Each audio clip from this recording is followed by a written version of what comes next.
Hello, and welcome back to Carminian Chaos, the Reliquary Tower's wee little Dungeons and Dragons show. I'm not going to waste a lot of your time. I'm going to get us right into it. Last time... Oh, sorry, I should probably introduce myself first. I'm Carter. I'll be the Dungeon Master, and surrounding me are some fine people. You'll get to know them. Last time, we ended on a little bit of a cliffhanger after finally completing a vault recovery job for a thieves guild called the Barbed Coral.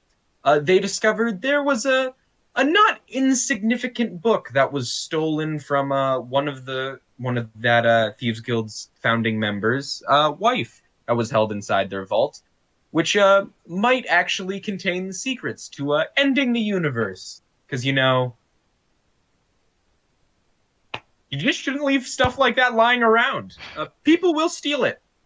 Uh, After discovering this, they were hired yet again by the Barbed Coral to track down this book. And after I completely forgot that locate object was a spell, and they completely circumvented all the nice little subterfuge and plots, I'm looking at you, Owen. And they found themselves right to the building where that book was being held, the outskirts of one of the other thieves guilds that runs the town of Rogue's Passage. This guild being called the Bound Court. Outside was a large perimeter fence encapsulating this four-story building, and many guards stood at its gate. After a small demonstration from our goblin bard Fartug, dazzling them with the mesmerizing aspects of the 10-foot pole, they were surprised a little bit by a vial of alchemist fire that was dropped on top of their heads by our fighter, Jorn Cinderheart. And with that note, I would like to recognize something. I did mess up.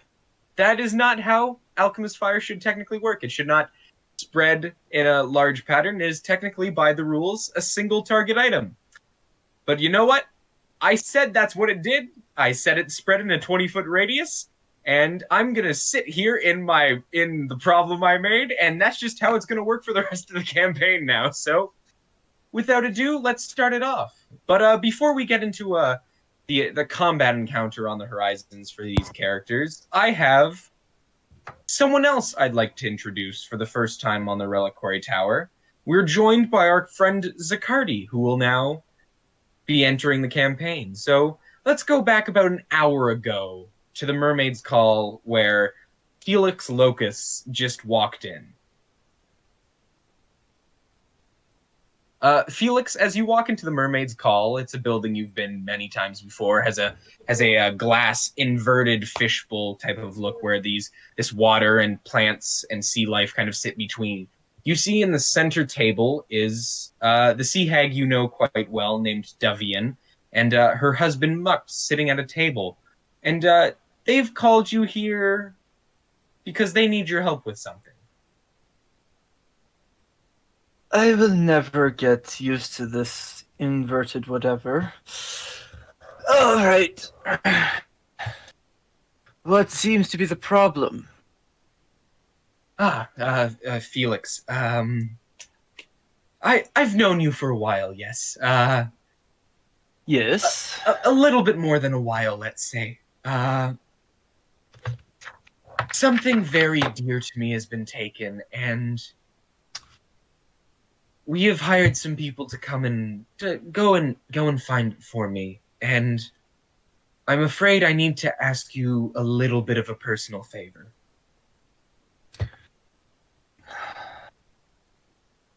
You'll owe me for this one, yes? Absolutely. It's understood that that's normally how our deals go. Mostly. I think the easiest way to put it would be I need you to do a little bit of babysitting. Oh, I don't really know you know if I I can hate trust these these people yet.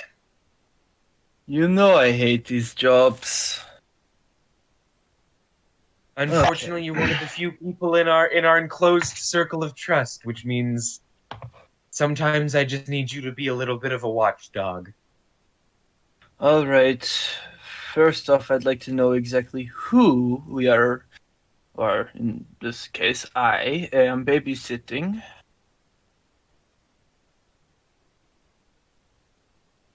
They're an odd assortment of fellows.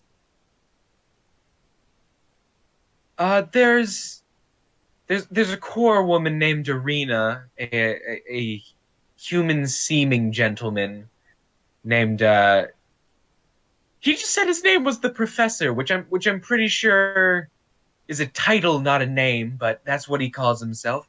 Um, there's a Professor? spunky little goblin named Fartug, and a bit of a more intimidating drow fellow named Jorn. What was the They're the drow's drow's name? name. It was Jorn Cinderheart.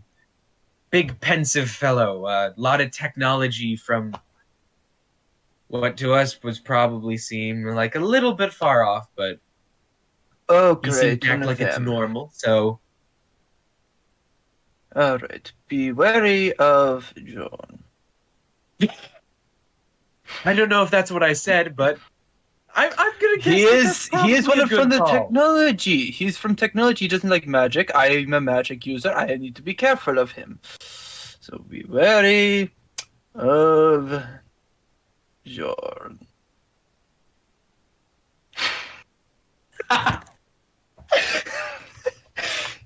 Oh, Basically. So let's see. We have a goblin, a human who goes by Professor. We don't know why, and a drow from technology. Anyone else I need to be worried about that I need to make sure that doesn't die? I did mention the core woman. Yes, The what woman? the core woman. Kind of grayish skin tones. They tend to like mountains and climbing things. Oh, okay. Never really came across Very them. nimble sort. I will keep this in mind. They actually just left. I didn't bring you in with them because I didn't know how you'd want to play it. But You know interact with me. them I usually directly. play it safe. Yeah, play with them directly. Watch from afar. I just need to make sure that they're trustworthy and that they do as they were asked. At the current moment, what is the trust level? Out of 1 to 10.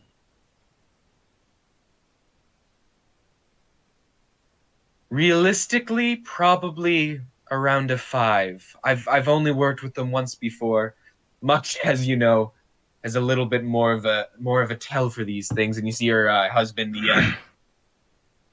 the Triton gentleman with slightly lighter skin tones with these dark red rings that kind of glow around his body, is sitting there as well, and he kind of nods and goes, "They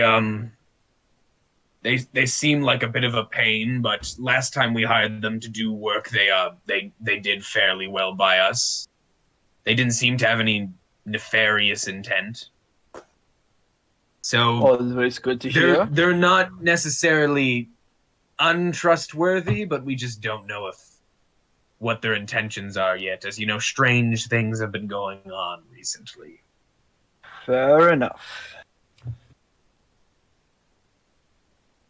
So you just want me to babysit? Is that it? For now, at least. We'll talk things through a little bit more later.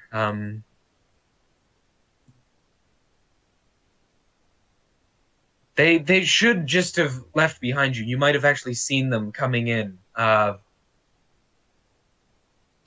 You can strange probably catch them assortment at of least. people. Pardon?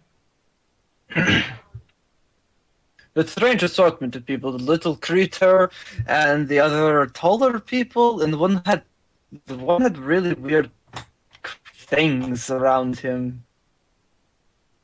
Yeah, I don't know those what would you'd be call them. it. It's oh, I'm not enjoying this very well. All right, I am I will go find them, and we will figure stuff out. Okay, thank you very much again. I hope to see you shortly, at least with them in the rest of my book.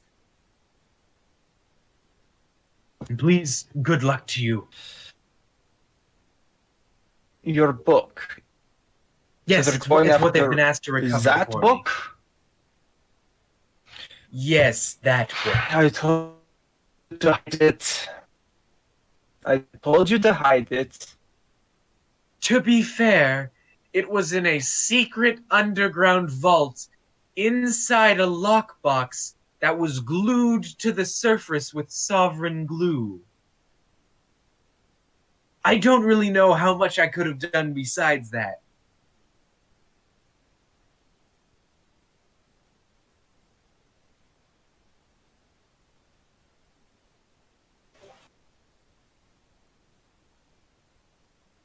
Welcome to Streaming Issues, episode 17.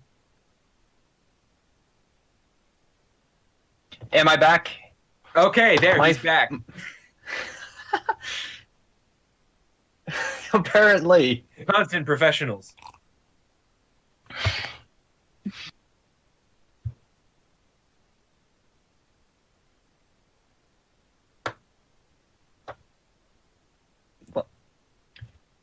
All right, so where did we leave off?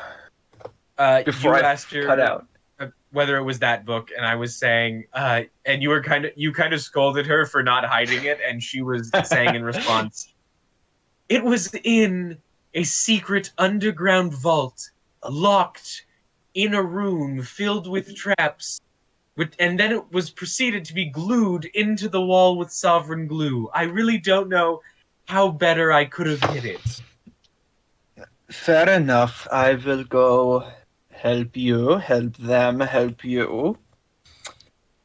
Oh, that's a tongue twister all to itself. Where did they go? I saw them leave, but I didn't see where they were heading. I don't know particularly where they were heading. Apparently, one seemed to have a little magical spark in her eye, so I imagine they're following her. You might just have to run out there and catch them before they leave, or at least trail behind them at some pace. Do I have a spell for this, or do I have an ability for this? Nature. I have a high intelligence. Let's do that. Okay. No, like, she escorts you out the door, and as you leave, you can easily, like... This is With the a town purpleroos. of odd people, but them particularly are even extremely far more odd. So it's not difficult to pick them out of the crowd as you're walking down. And Okay.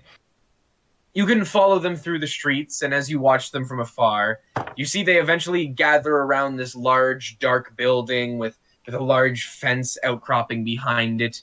Many of these guards wearing these dark black and gray robes with various links of chain wrapped around them, holding clubs and mace stand by the door. You eventually see the goblin fellow among them spark out in front and kind of gather them all around. You see him pick from his backpack a very long, elegant 10-foot rod and begin a beautiful sales pitch. Just couldn't even possibly describe it with its eloquence and glibness, just rolling quite off the tongue.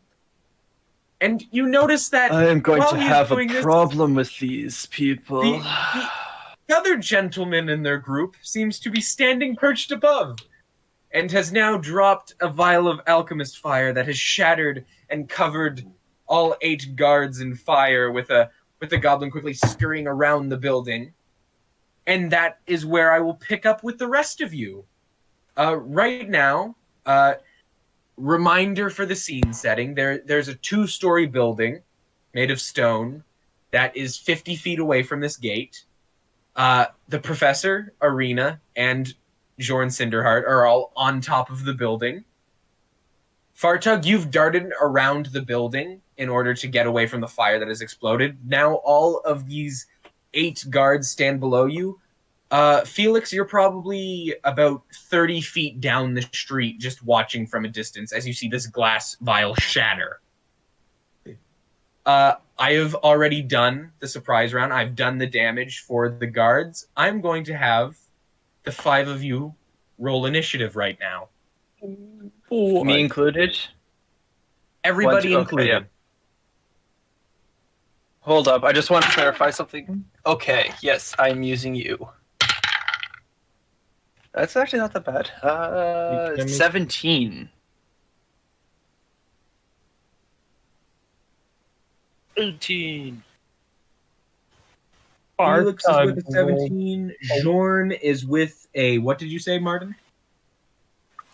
With an 11. After that, Marshal. A 21. Boom! Oh, damn. Goblin. Goblin going hard. A 15. Professor. I got an 18. Professor with an 18. Okay, and after that, Owen. Sorry, Arena. 15. 15. Okay.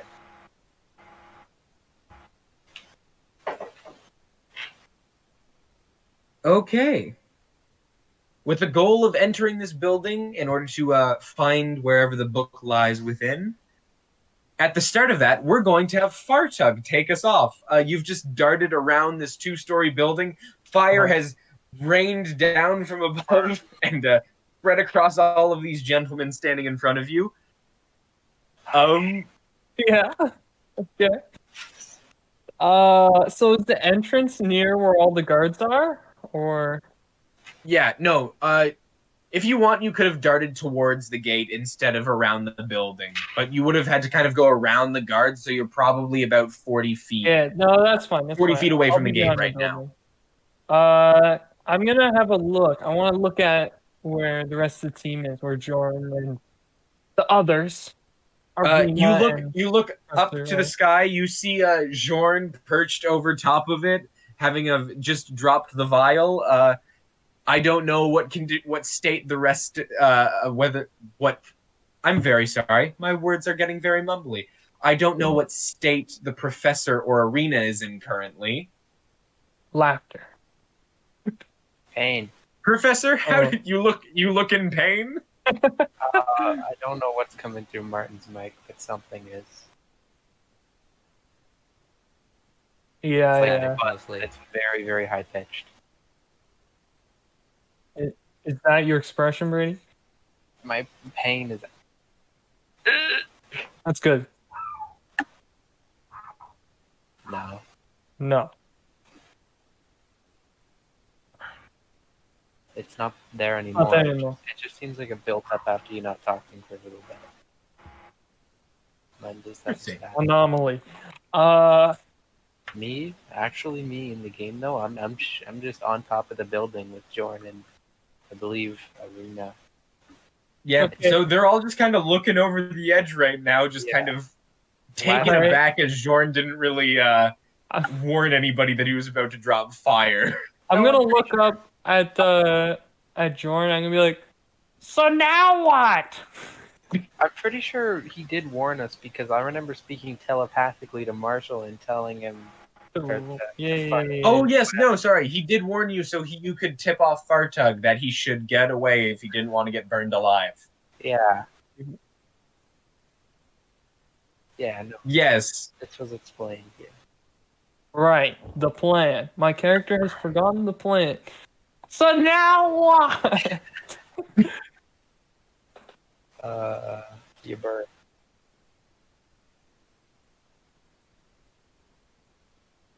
No, Fartug's yelling up at you, Jorn. What's the plan? Or no, you are, but as a free action, he gets to say something so you can reply.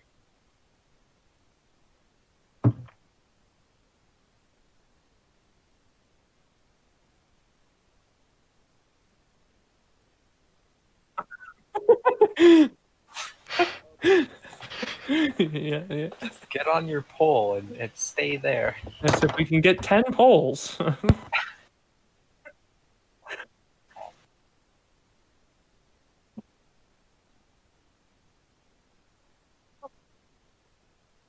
You are 50 feet away and about like 60 feet in the air.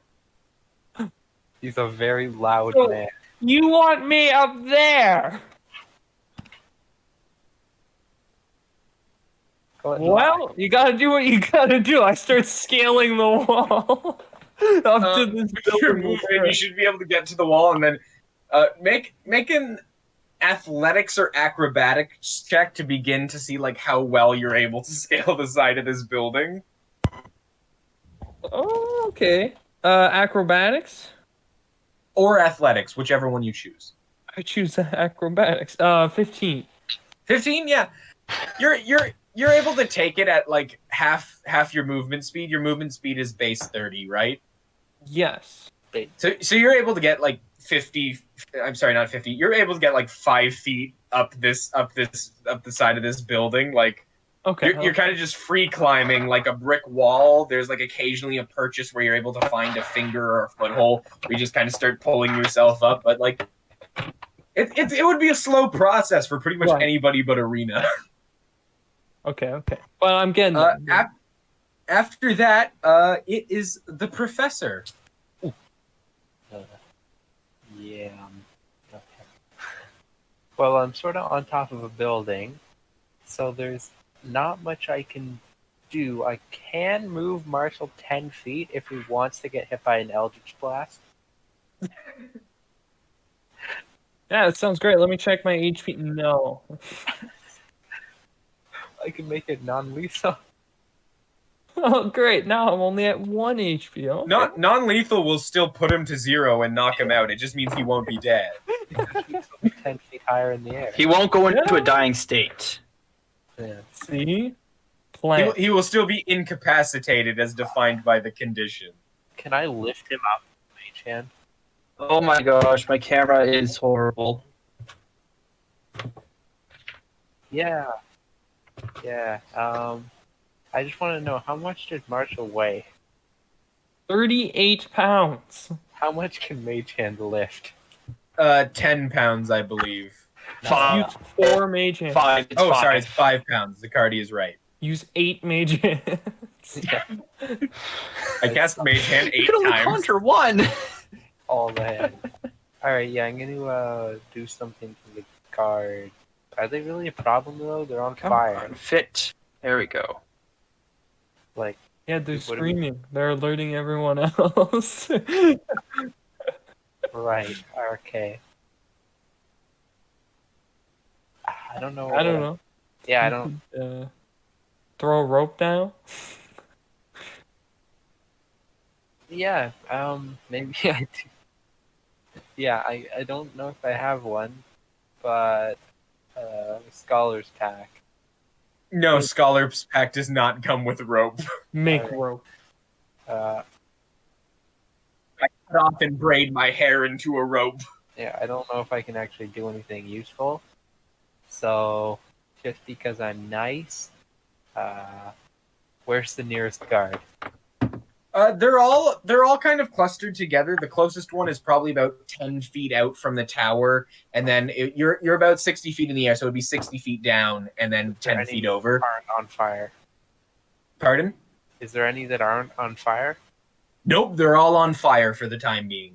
Alright, I shoot the closest one to me with an Eldritch Blast. Okay, attack roll. Because I might as well do something funny. Alright, I got 11.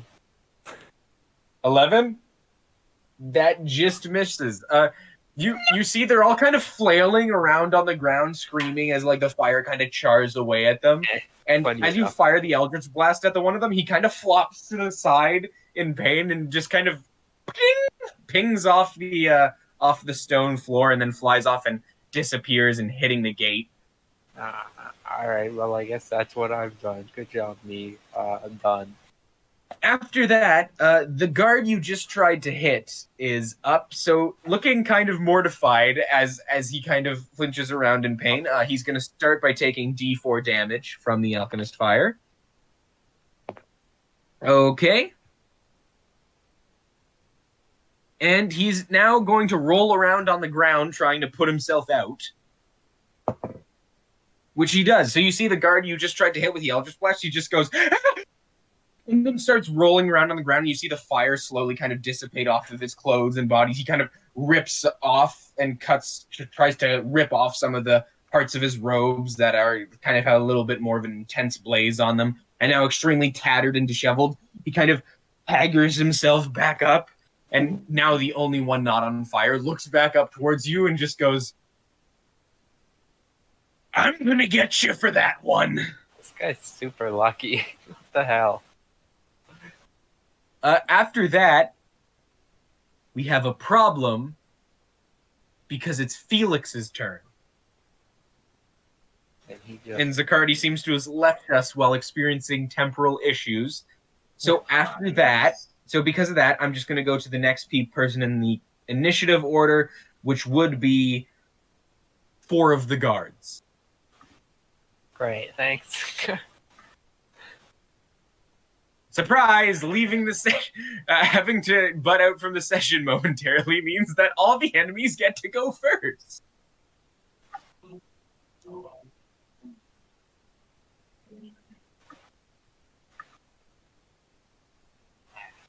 Got it. What do you mean, take care of him? It means that Martin is going to leave his home, drive to wherever Zaccardi's home may be. He's going to knock on the door. And when he answers, he's going to take a knife out of his pocket, and he's just going to stab him in the chest. You heard nothing. Speak of the devil. See? Stabbing people in the chest brings them back to the chat room. Gotta think. Okay, I'm just going to wait another moment to see if he can get his camera and mic online. We again are very sorry.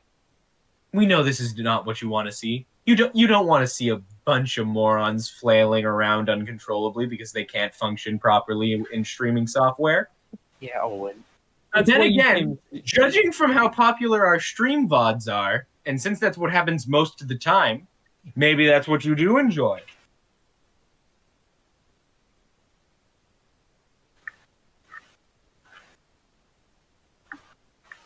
Yes.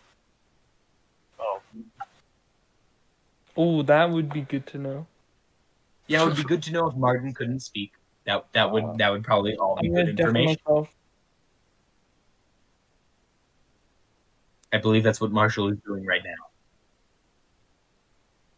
Okay, Zaccardi seems to still be getting himself up and running, so I'm going to make moves for the rest of the guards. Believe it or not, all of these people who are on fire are going to try and put them out of fire. That seems like a logical decision for these people to make. Man, But first, they all take D4 damage. we're good at streaming.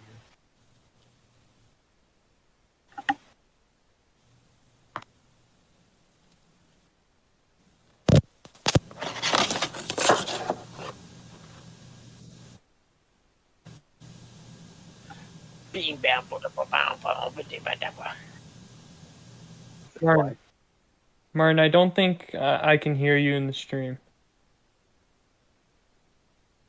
Check to see if you're muted, Martin. Yay! Finally! Woo! Quality. And there's one more. I think I'm back. Yeah, Okay. sort of.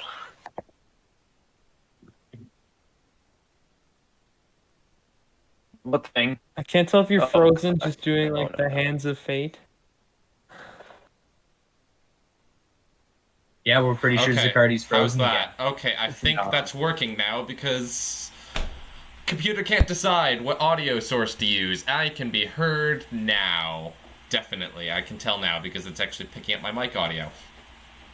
Nice. As you all look down, or across, you see 4 of the guards begin to kind of drop on the ground and roll around trying to put out the fires on top of them. You see 2 of them succeed in this. One of the larger, burlier guys kind of begins to kind of like shovel dirt off the ground and try and like pat out the fire on him, and he is unsuccessful. And one of the smaller guards next to him is kind of having the same problems, that they both begin to burn and kind of, you hear the loud "Ah!" coming from the ground below. After that, the real question is, Zaccardi, can you hear me? Zaccardi, can you speak? The hands of death. Oh, great. We have so many... Why do we have to Great. have so many issues so constantly? Like, it's the second Because, stream Martin, now. when we've got a bunch of people who have no idea what they're doing and have very little experience, there tend to be issues. To be And fair, we have more experience to start with. The first... I would just say the mic thing was an absolute fluke because, seriously, why are there so many options that say the exact same name? But when it comes to that, I think it's really, honestly, it's actually, I might blame Discord here. The streaming software is working fine. I blame Discord here. Got it. Blame your mom. Heard that, everybody? It's not our fault. It's the program's fault. It's the software's fault. There's no such thing as user error. It is the perfectly logical reason. Yes. Can anybody Felix. hear me? Am Yes. I audible Yes, and am I we can. moving? I hear Yeah, you we and go. you are He's back. moving. Hello, sorry for delay. Oh, thank God. My phone overheated, so I have a freaking ice pack on it, and it just disconnected. I'm like, oh gosh, this is not working. Alright, I'm back. We're all good, I think. I hope, Okay. I hope everyone appreciates the level of patchwork we have to do to bring this quality content to you. This quality content. We don't Cheers to that.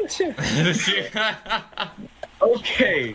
Felix, watching more from the sidelines, you see as the alchemist fire rains down and the people begin to burn, you see the one that you can assume is called the professor from his snazzy outfit and glasses and his general appearance fire an eldritch blast down, which kind of pings off into the distance. You see many of the guards begin rolling around on the ground trying to put out the fire on top of them. And it is your turn in the initiative order. Where am I exactly? You're just about 30 feet down the street. You see Fartug is probably about probably 50 feet away from you. Like, you're 30 feet away from the guards, who take up about like a 10-foot circle, and then Fartug's about 10 feet on top of them. So you're about 10 feet away from Fartug, who's the goblin on the street, and then 30 feet away from the guards, and then you see the rest of them 60 feet in the air on top of a building. I'm going to move up so that I'm still not noticeable, but within range of... well, actually, I would still be within range with all of my spells, because I think all of them are either at least 30 or 60 feet. Minus a couple of them. Do I want to make myself known? Better question is, do you think we're handling this well? Debatable.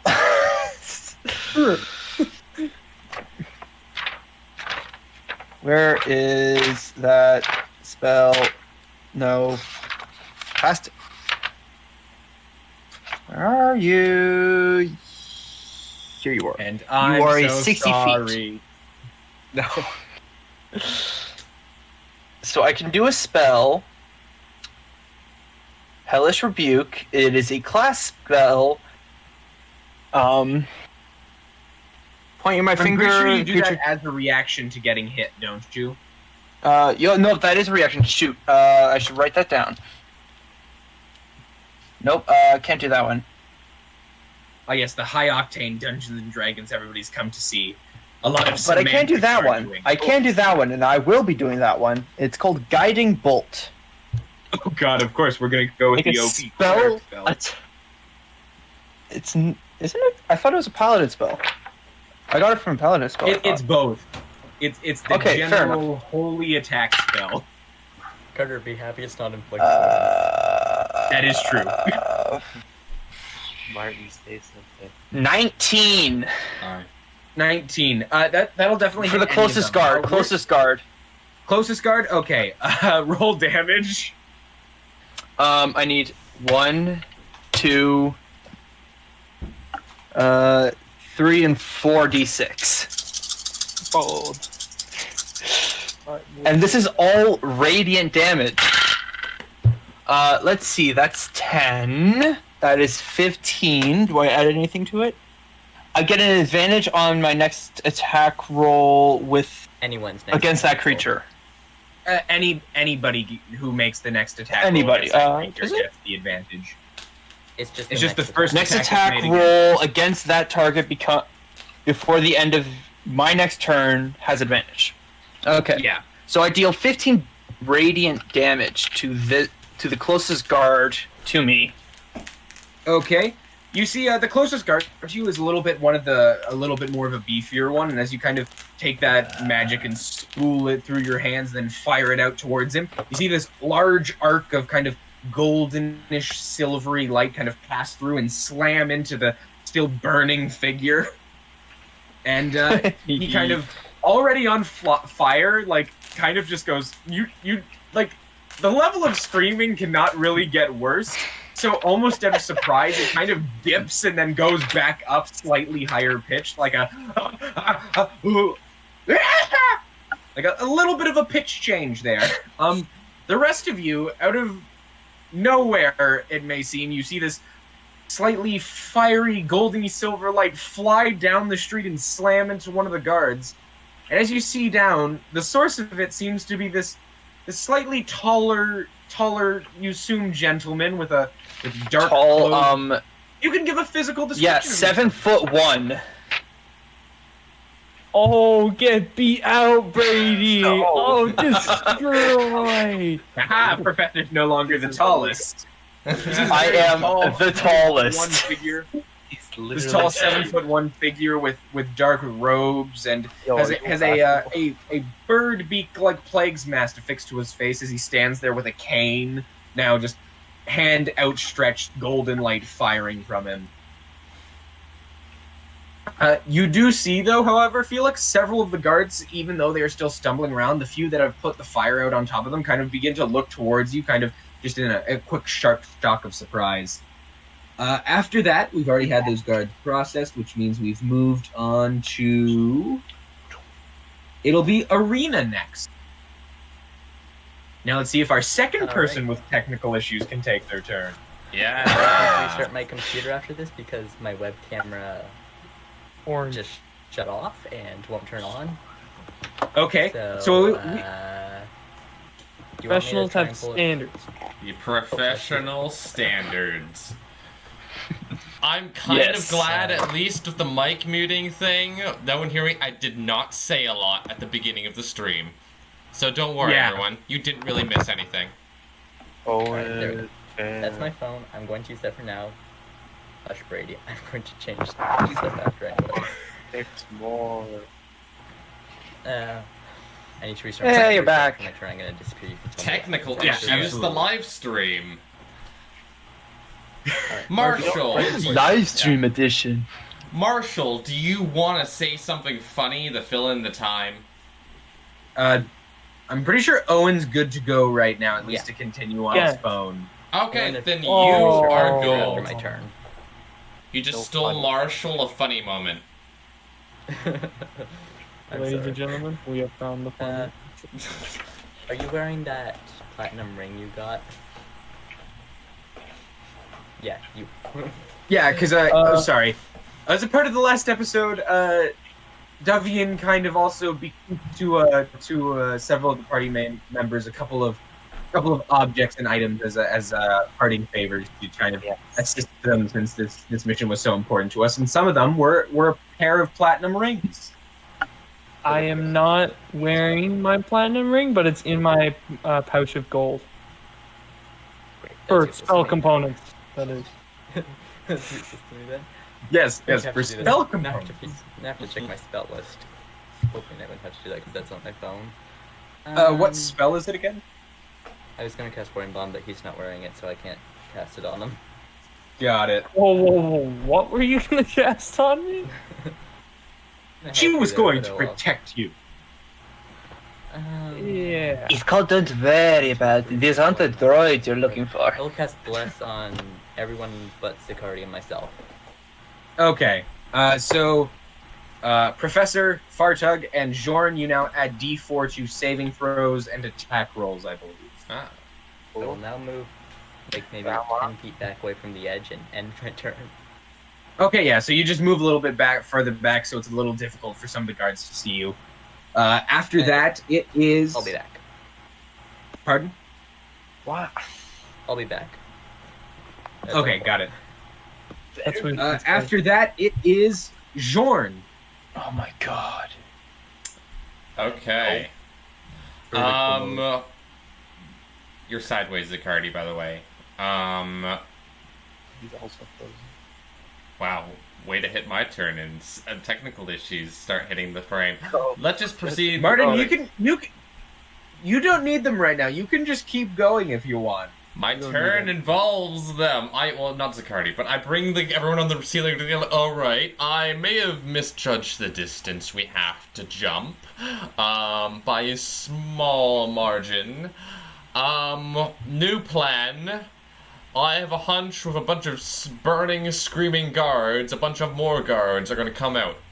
All of you who could do ranged stuff against them, stay up here. You are our bait. I'm going to make my way down the building and make a flanking maneuver on everyone that comes out and starts heading towards the building to come get you. Good luck. There will be no and flanking. then Marshal has range. immediately Jorn's gonna make like a break for he's gonna try to do a quick thing where he uses gravity and a bit of dexterity to quickly make his way down off the roof, like to the ground. Oh, falling. Make an acrobatics check. Like you might have been able to do athletics with this if it wasn't happening so quickly. If you're trying to get all the way from roof to ground in one turn, my acrobatics is better than my athletics, so then never mind. This is the perfect situation for you. I roll a 13 total. 13. You're able to make it down decently quickly, but in your haste at the last kind of 20 feet, you mistake a brick that seems like a little bit further out. It's actually just a piece of mud that at some point got smeared on the building, and as you step on it, your foot becomes loose, and you fall the last 15 to 20 feet, and you're gonna take 5 points of bludgeoning damage as you fall the rest of the way to the ground. Thud. So it'd be. And that would be all of your movement. Okay. Oh, and do you have an airport in there or something? Could I use my action to quickly just sort of dart and hide? Pretty much You just fell off a roof. You can't really hide because you also can't move because you fell down. You're also prone now, so you need to use half of your movement to stand up. Right. So if you used an action to dash, you could stand up and then move 15 feet to kind of get some cover behind the building. Okay, I might as well use my action to dash to get up and then just sort of move. I'm not sure that's how it works. Half your movement would be 15, isn't it? Yes. So technically, you would get, if you use your dash action, you would get 45 feet of movement instead of 15. Am I wrong here? Isn't dash just equal to your movement speed? Yeah, dash is equal to your movement speed. Half your movement is to get up.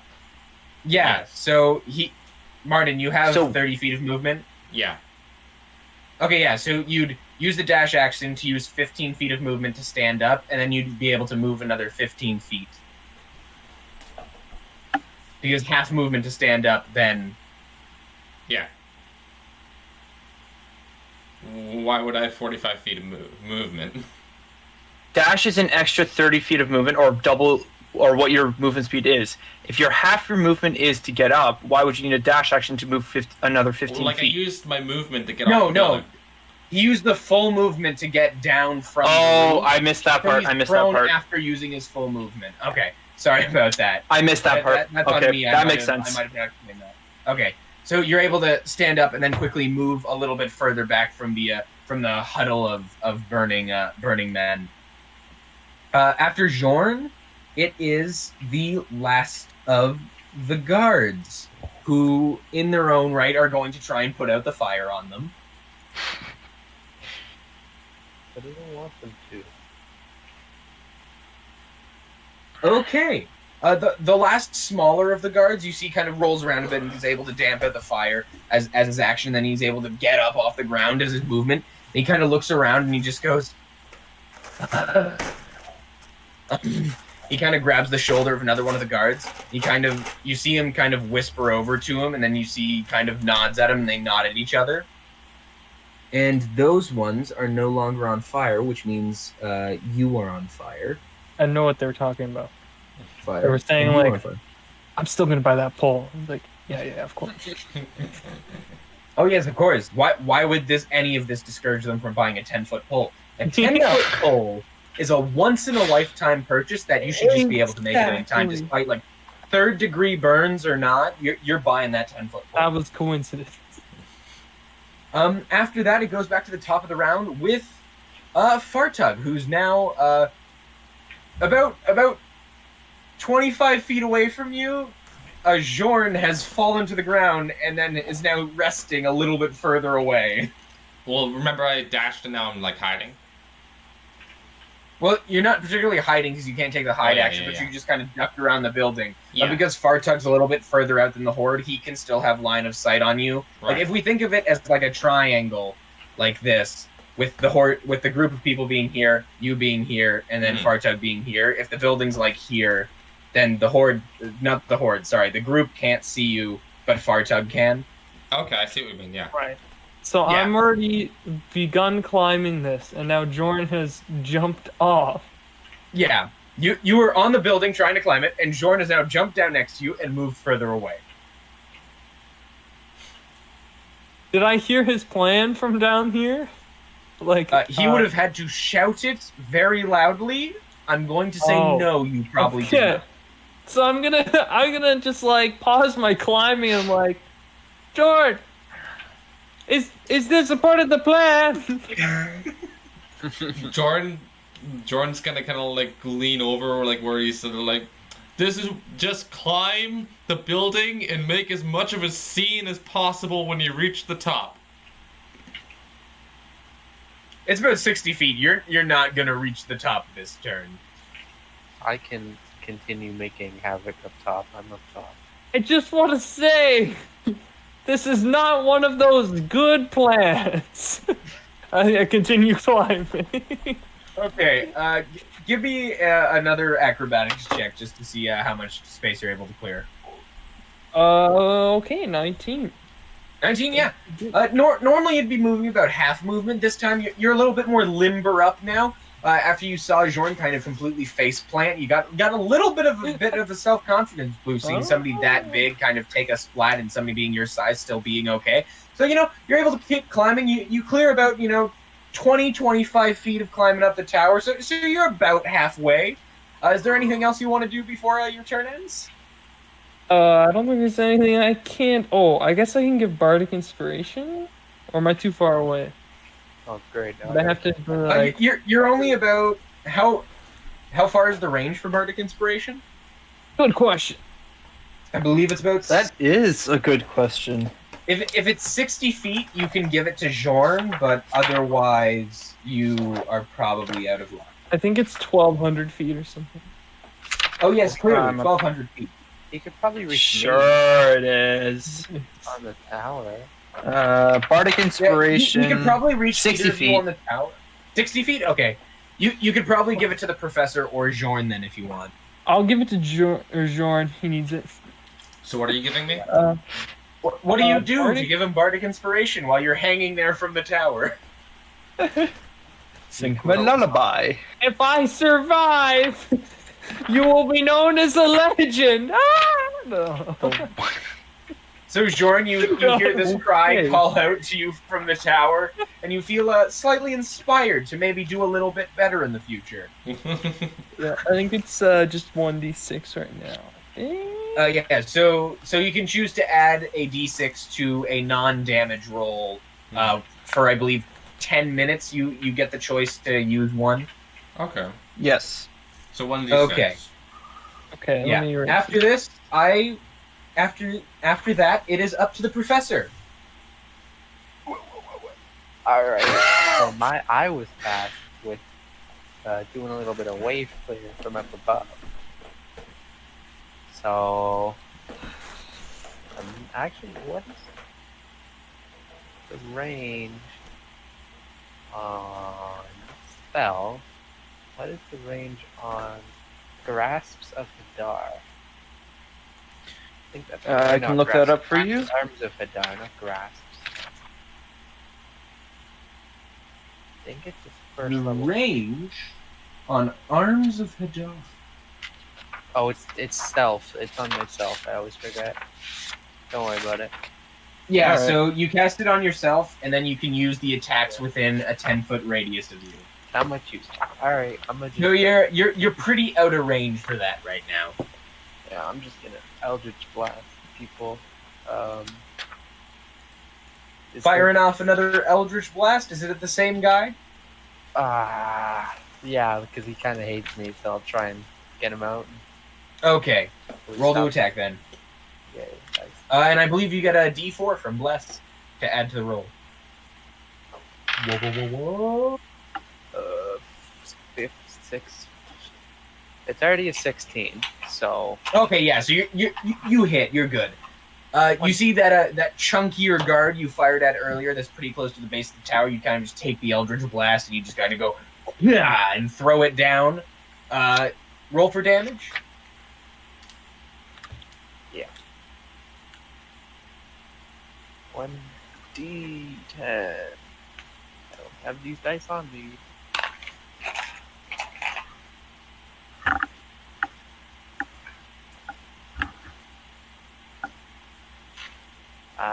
And 8, and I'm gonna pull him 10 feet up into the air as it hits him, Oh, okay. and make him fall 10 feet.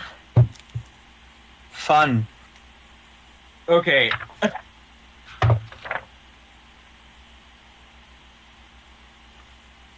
So as you look down at this guard kind of standing there, you fire up the Eldritch Blast, and as it makes contact with his body, you see shatter across him and some of the life essence being pulled out of him from the twisted magic you fire towards him. You feel it grasp, and you pull him up towards him. And kind of like a yo-yo, you like pull him up, and then he instantly just drops back and slams onto the ground.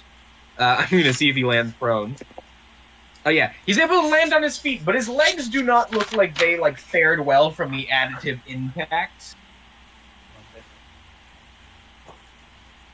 He is not looking okay. I'm glad. Alright, well. After that, you all see one of the guards who kind of has doused the fire off of him. He kind of quickly, it's the one that was whispered to earlier. You see, he kind of looks around quickly, and he begins to make a dart towards the gate. Is that towards me? No, you're kind of off to the side right now. You moved towards, but you didn't want to get too close when you fired off. You said you didn't want to get too close. So it's probably a little bit closer, but if you're standing here, he's more going. You're The kind of standing triangle here, he's thing, more the going there. triangle thing, he's coming closer Yeah. to the edge of the triangle, so I'd have a line of sight, but not full. Yeah, you Okay. definitely have line got of sight on him, but he's not he's not close to you yet.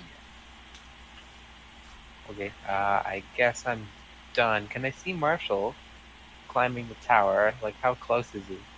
There. Oh yeah, you look down. He's like 30 feet away from you. Don't spit on me. I spit on. I pass. Do you actually spit on him? No, I don't. Okay. Then, so after that, it was the guard who began running. After that guard, it is back to Felix. So I see the guard running, right? Yeah, you see the guard dart towards the gate. So how close is he at the current moment? At the current moment, you're probably around 60 feet. Oh, Lubadump. What is my hex's range?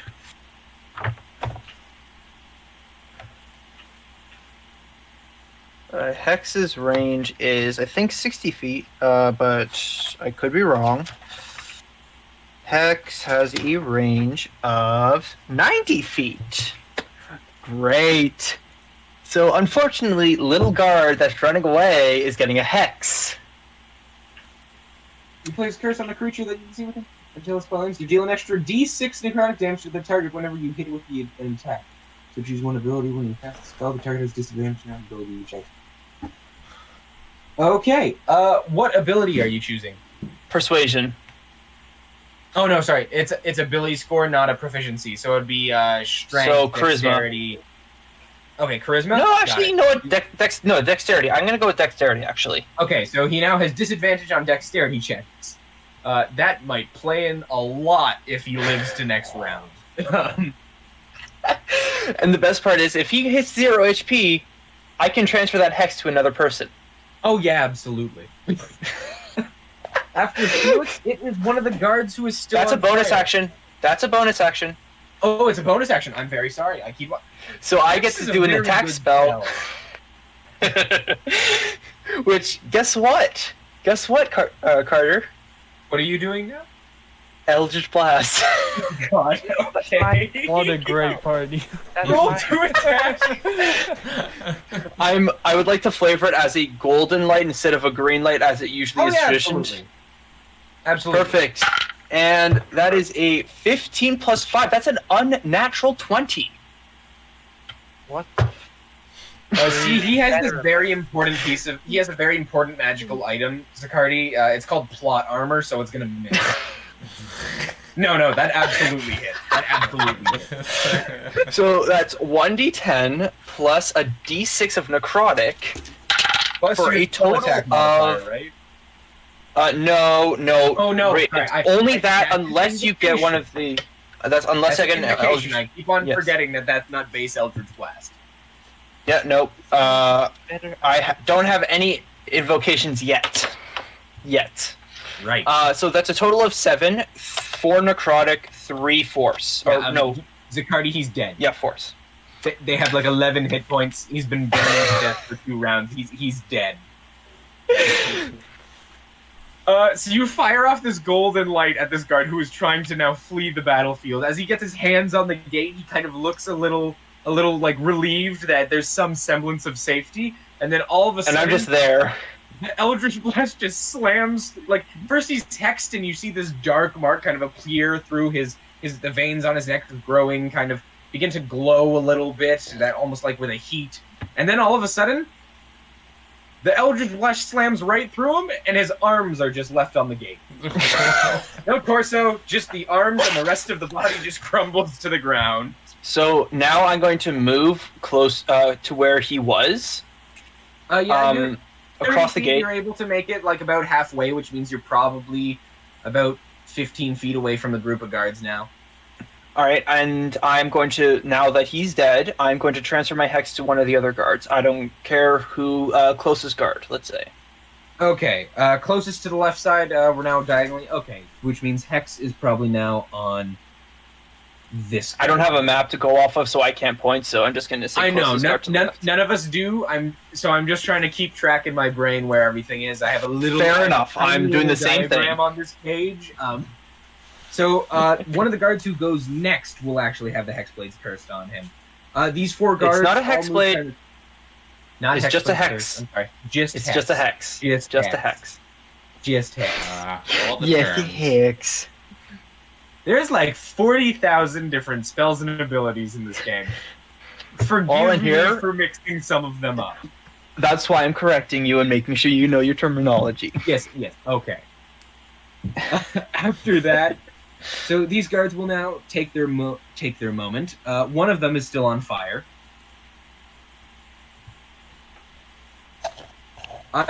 He's been deep fried extra crispy. So, with all the screaming of the many guards who have put themselves out, there's very little screaming left now. As one of them just kind of becomes an ashen heap as the colorful alchemist fire kind of just burns away at him and he falls to the ground. After that, the rest of them, their attention kind of split between the place where Jorn fell and you yourself, Felix. 2 of the guards are going to start heading towards you. One of them, a bit of a larger fellow, begin to close distance with you. One of them is going to be able to make the gap, and they're going to make an attack at you. I can use my reaction, right? Yes, if they hit you. The first bit of a beefier guard who's able to close distance with you, which you actually hit with the guiding bolt earlier. You see he takes up a Morning Star and whips it towards you. What's your AC? 16. 16?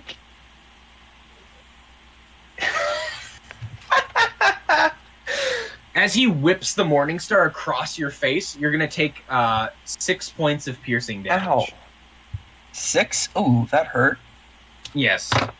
And if you have and I'm using my reaction to use Hellish Rebuke. Okay. He makes a Dexterity saving throw. Dexterity saving throw, got it. What is your spell save DC? 15. Is the big guy the yeah, one? that's a natural Hold on. 8. Is the big guy the one with the? Is the big guy the one with the hex on it? No, that's one of the smaller guys. Okay. I just want to make sure there's no other things against that affect this spell before I say what happens. Healing, no. It's just a bit of fire burns. Hellish Rebuke. Nope, just 2d10 fire damage on a failed save, which I just rolled. It's 16 total. Okay. And you said they have this man 11. burned to death even more. So as he slaps me across the face, knocking off my mask, revealing my face. Oh wait, you said face. Nothing Didn't else you? happens. Yeah, it hits you in the head. Nothing else happens. The mask just gets torn askew. I hate you for this. Hey, unless you want That was- something else to happen, it's up to you.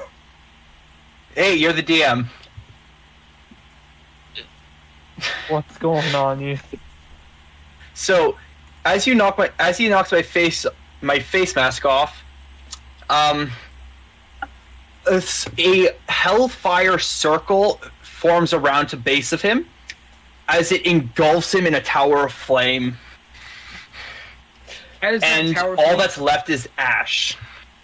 That tower of flame just kind of pillars up, and any of the guards that are kind of within the same vicinity inhale at the wrong time, they suddenly just get like a fresh like ash cloud of guard going down their lungs as he kind of dissipates into a mist and then lays across and becomes a part of the ground. Don't test me. I'm And that's concerned for my life. Oh yeah, Fartug. For my life. You're on the side of the tower. You kind of got a little bit of a bird's eye view of this gentleman who's just kind of inserted himself into your conflict. You don't know who this guy is, but he walks up firing off magic, incinerating people in pillars of fire. Actually, you probably have a good look at my... does Fartek have a good look at my face now? I could describe my face now. A little bit of... All of them with a bird's eye view can probably see your face a little bit at this point. So as you can see, he has a very, very fashionable goatee. Oh, Very long, curly, golden horns with a very pale, very snow white skin with bleach blonde hair. huh. After those guards... Oh, sorry, 2 of those guards were heading towards Jorn. Jorn, you weren't able to make it too far, because you took that little bit of a plunge. You see 2 of the smaller guards kind of round the corner and look towards you, and kind of ready maces pull out their clubs as they begin to close distance with you. None of them make within swinging distance, unfortunately. After those guards, it is Arena's turn. Alright. Oh, question 1. Since I missed everything, how hurt is everyone? How hurt is everybody? I think Jorn took a little bit of fall damage. Felix, I think, got hit for 6 points of damage. 6 points of damage, yes. I don't think anybody else has been hurt. But I can heal myself. You don't know that. And you don't know me. So, take that as you will. And next question, how sociopathic have they been? I watched his turn, but other than that... No, Fartug's just been climbing a tower. Jorn hasn't really done anything else yet. I think, Professor dead-eyed somebody with an Eldritch Blast. Like, nobody's been too crazy. He's just been, like, Other going than ape me. shit. No, nobody besides Felix has really been going too ape shit. Like, Jorn tried to burn a bunch of people alive, which, like, isn't great, but... Isn't great, but... Best.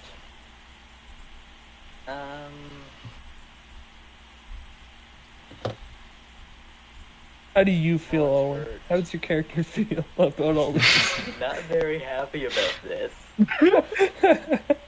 Oh, we're gonna get along great. So, how many guards are near Jorn? Near Jorn, there are 2 that are rounding the corner to go investigate him.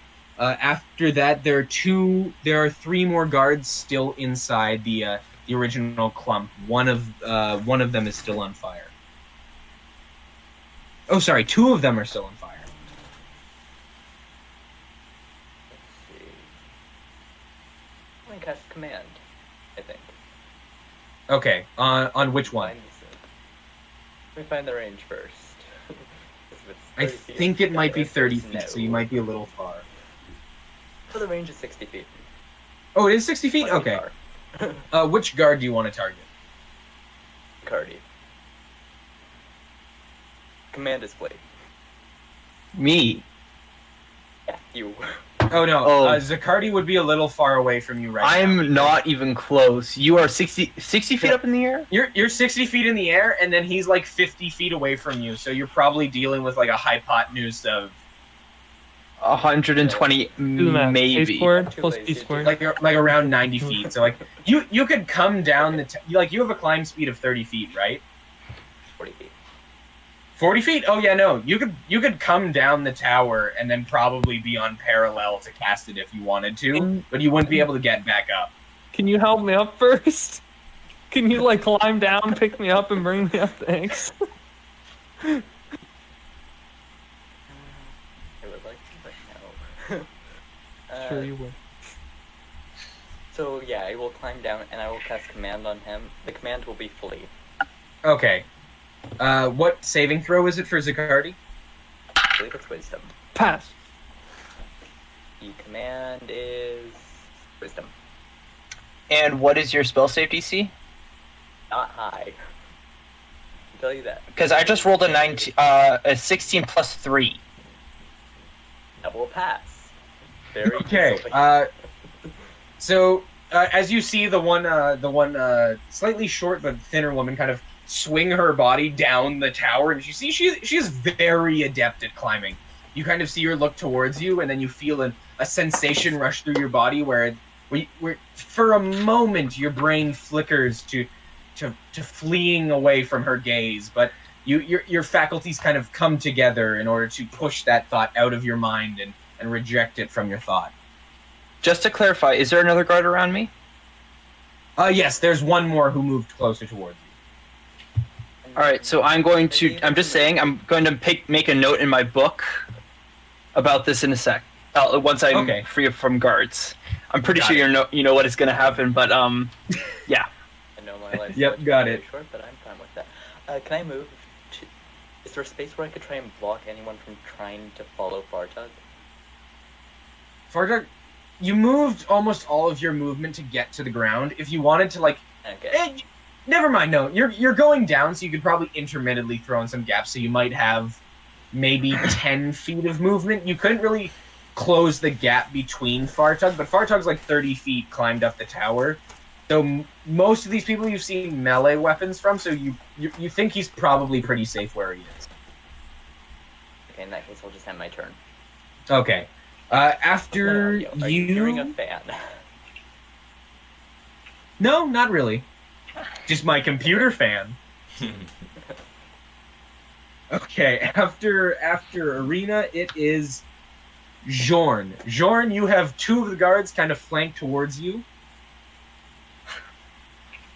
Jorn, leaning up like sort of against the wall there, just kind of and removes the maul from his back and proceeds to slide it across the ground as he moves towards them and makes a swing at the closest Okay, one. roll to attack. That will be a 7. Yeah, that'll be a 17. No, that'll be 18. Yeah, No, that'll it's hit. 17. All right. That'll hit. 2d6 for standard maul. That'll be 5 bludgeoning damage. 5 bludgeoning damage? Okay. As you swing around and slam them all into the first one you get to, you see him take a large hit to the side, and you hear a lot of ribs kind of crack and break and snap under the pressure of the weapon. He's alive, but his breathing is very raspy, like there's something that might have punctured through to hit his lung. He is not in a good place. Jorn, anything else you'd like to do on your turn? Nah, I think that's all I'm gonna do. I made my point. Okay, after Jorn, it is the guard that is next to... Wait. By Jorn. So those two would be... Okay, the last one is a guard, the other guard that is next. So I'm trying to figure out the logistics of where I set people now. I think you might be thinking of me. I'm not sure. Yeah, I think the last one is the guard that was next to you. So Because he didn't get a turn yet. Yeah, no. So he's gonna move forward and he's gonna close distance with you. He's gonna take out his club and he's gonna hit you in the side with it. That is cocked. That is a 14 plus 3. So that's gonna be a 17 total to hit. that hits. Okay. Ouch.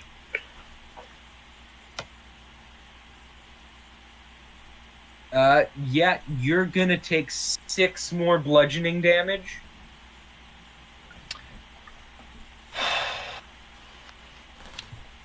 It turns out I roll very high when rolling damage.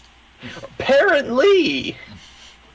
Yeah. And I already used my reaction against the other guard, so I can't use Hellish Rebuke against this guy. no, you can't use again. And also, Yeah, no, like, I'm making sure only that. one leveled spell per turn. I'm pretty sure you can use one. And as a even I reaction. couldn't use it because that's a class spell. I have to use a long rest in order to take care of that again. Oh, So I got can't use it Okay. against. Yeah. Got it. Okay. After that, it is back to the... Oh, no. One more guard is not gone. The one guard in the center that is still a little bit beefier is still on fire, so he's going to take D4. And after that, he's going to try and put himself out again, because he would like the pain to stop. And he's finally going to succeed. The one last kind of larger guard begins patting himself down more ferociously. He heaves off kind of the tunic top to his robe, so he's now kind of got just like a V opening to exposed chest, and all the fire is finally off him, and he is safe to move about. That was his action. He's going to look around. He sees he hears Jorn fighting 2 of the guards to the front. He sees you, Felix, off to the side fighting with the other one. He's going to look up and see the professor with the Eldritch Blast that just kind of peeking over the top, and he's going to look back at the gate, and he's going to begin moving towards it as well. So he's going to walk off towards the gate. I probably Walk or have run? too much information. After And I have that, 2 guards heading to my way. He's not headed directly your way, but he's probably going to pass by pretty close to you. Okay. After that, it's back to the top of the round with Fartug. Okay. 30 feet up the tower, just dangling. Okay, so I'm gonna push my character to my limits to make it to the top this turn. I am going absolutely. to gonna just mentally ready myself. Sure. I'm gonna get into the climbing mood.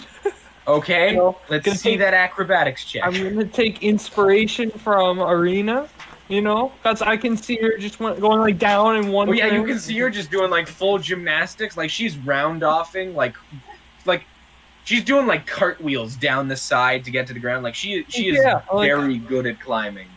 Just mwah. Oh no. That's an 11. Okay. You feel yourself mentally focus in and get ready to push your body to the maximum limit. And you realize that mindset might only be half of it. You've climbed a decent amount in a very short amount of time. Your biceps are quivering. You're feeling that burn. You make about 15 feet up and you use your entire movement to do so. You're still 15 feet away from the top, but you can definitely make it there next turn. Okay. Anything else you'd like to do? I'm gonna give. Oh, well, here's the thing. I'm gonna make Bradey a deal. I'm gonna make Bradey a metagame deal. No. Okay. I'll give you Bardic Inspiration if you pull me up pretty please. Why would I want that stinky bardic inspiration? Yeah, well, your character is worse than Zakardi still. I think you'll need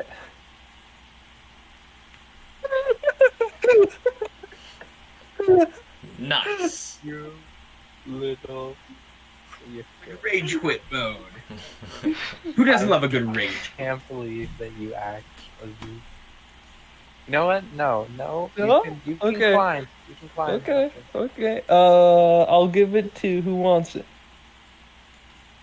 One bardic inspiration. Who wants it? You- Okay. No matter what I say, you're not gonna A, give it to me, and B, I'm way too far away. Yeah. Arena's Well- definitely close enough to give it to you. Professor's close enough. Jorn already has one, and he can't have another. So Okay, I'll give it to Arena, and I'll be like, I have taken many lessons from you. You are very inspiring, but yet I still am not up. Take an hint.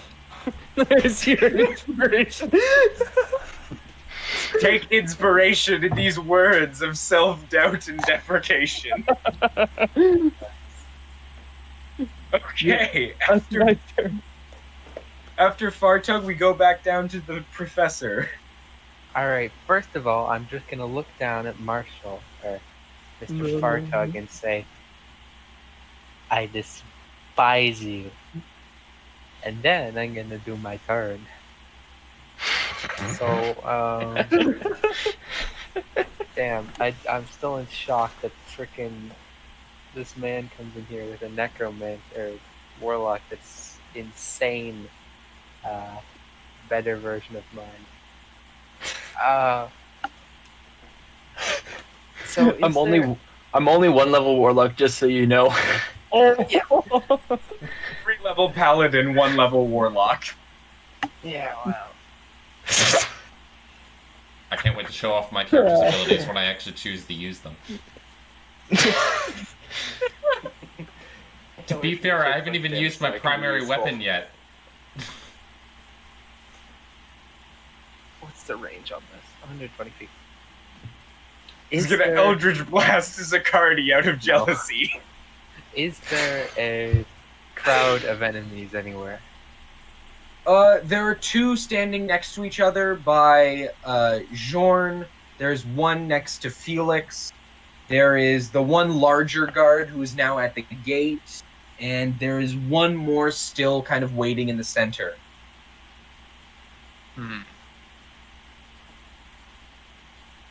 Actually, I think I might have missed a guard last initiative order.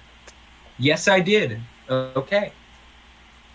Two by Jorn, one in the center, like mosh pit area where all the guards were gathered before.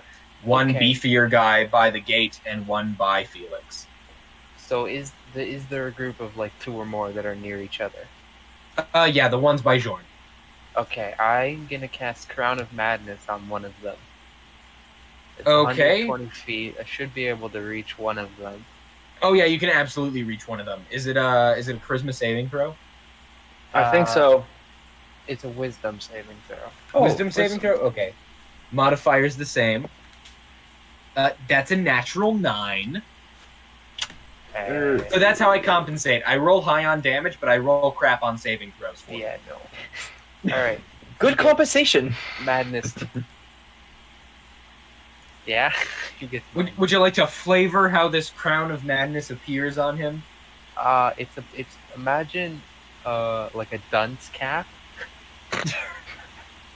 but it's made out of like purple ooze and tentacles. So you all just hear this loud. Oh. As you see this, just like it's almost like an octopus, but like it has its body is a like a large cone, and the tentacles it just leaves ink running all down his head, and the tentacles wrap around his eyes. Yeah, that's what it's like, wrapping around his head, but it's like a giant dunce cat. That's the. I'm just gonna double check myself with what Crown of Madness does. I like how magic is normally described to be like this almost beautiful, explosive, powerful event. But whenever Bradey does anything, it's just really gross. Yep, accurate. Purple. Crown of Madness. Humanoid chooses wisdom saving throw. The charm target uses actions, moving, and should make no attempt to creature other than itself if you mentally choose. Okay, are you choosing the guard that's next to him? I'll choose one of the. I'll choose the one closest to Jorn, I guess. Okay, yeah, because then that's the one that he attacks every turn, and he has to attack before moving.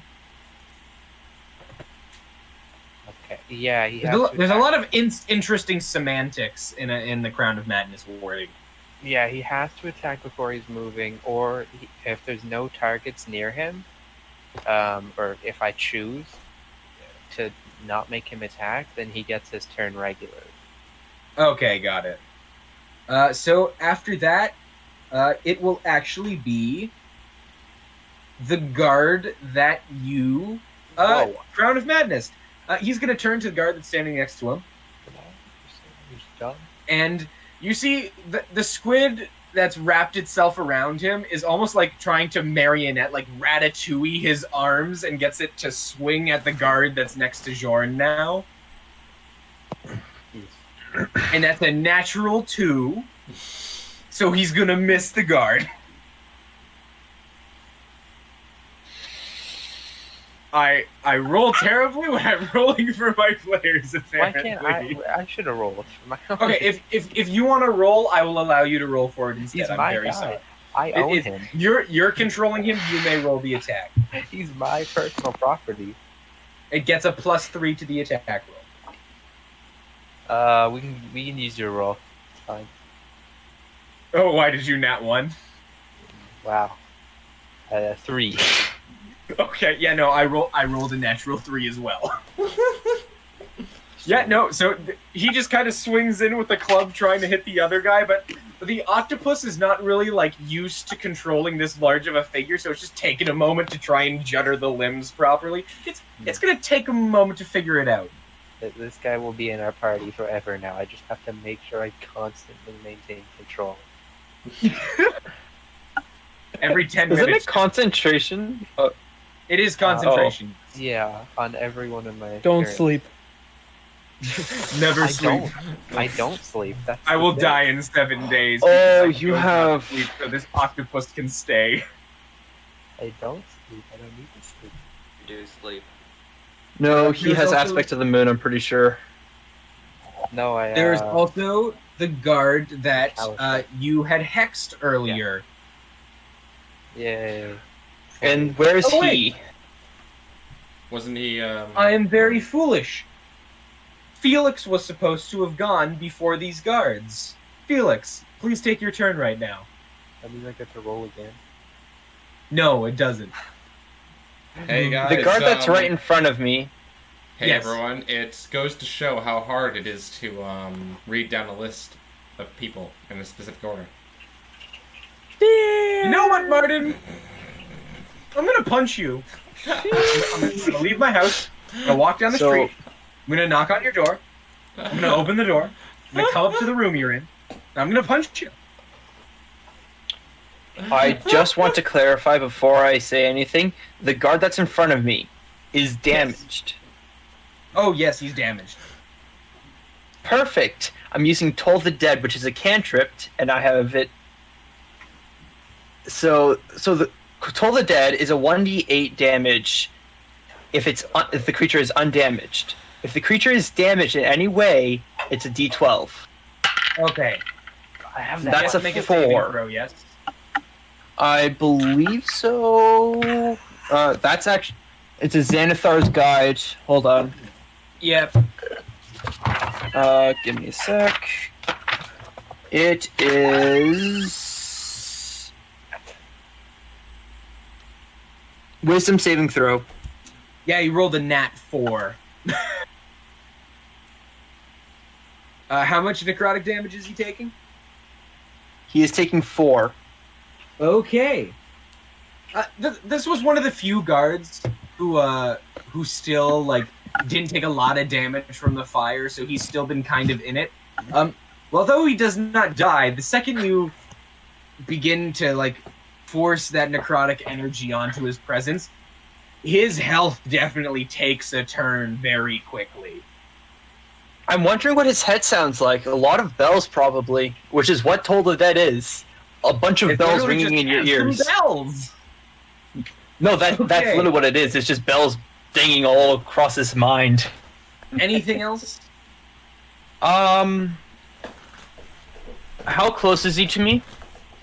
He's within striking distance, so he's 5 feet away. I'm not moving. Okay. If I move, he's after getting that- attack of opportunity. I'm not wanting that. Yeah. After that, it is the last 2 guards, which are the one that was next to Jorn went. Okay, so it's the one that has the hex on him. Where is he, by the way? He's the one that's still standing, kind of in the middle pit.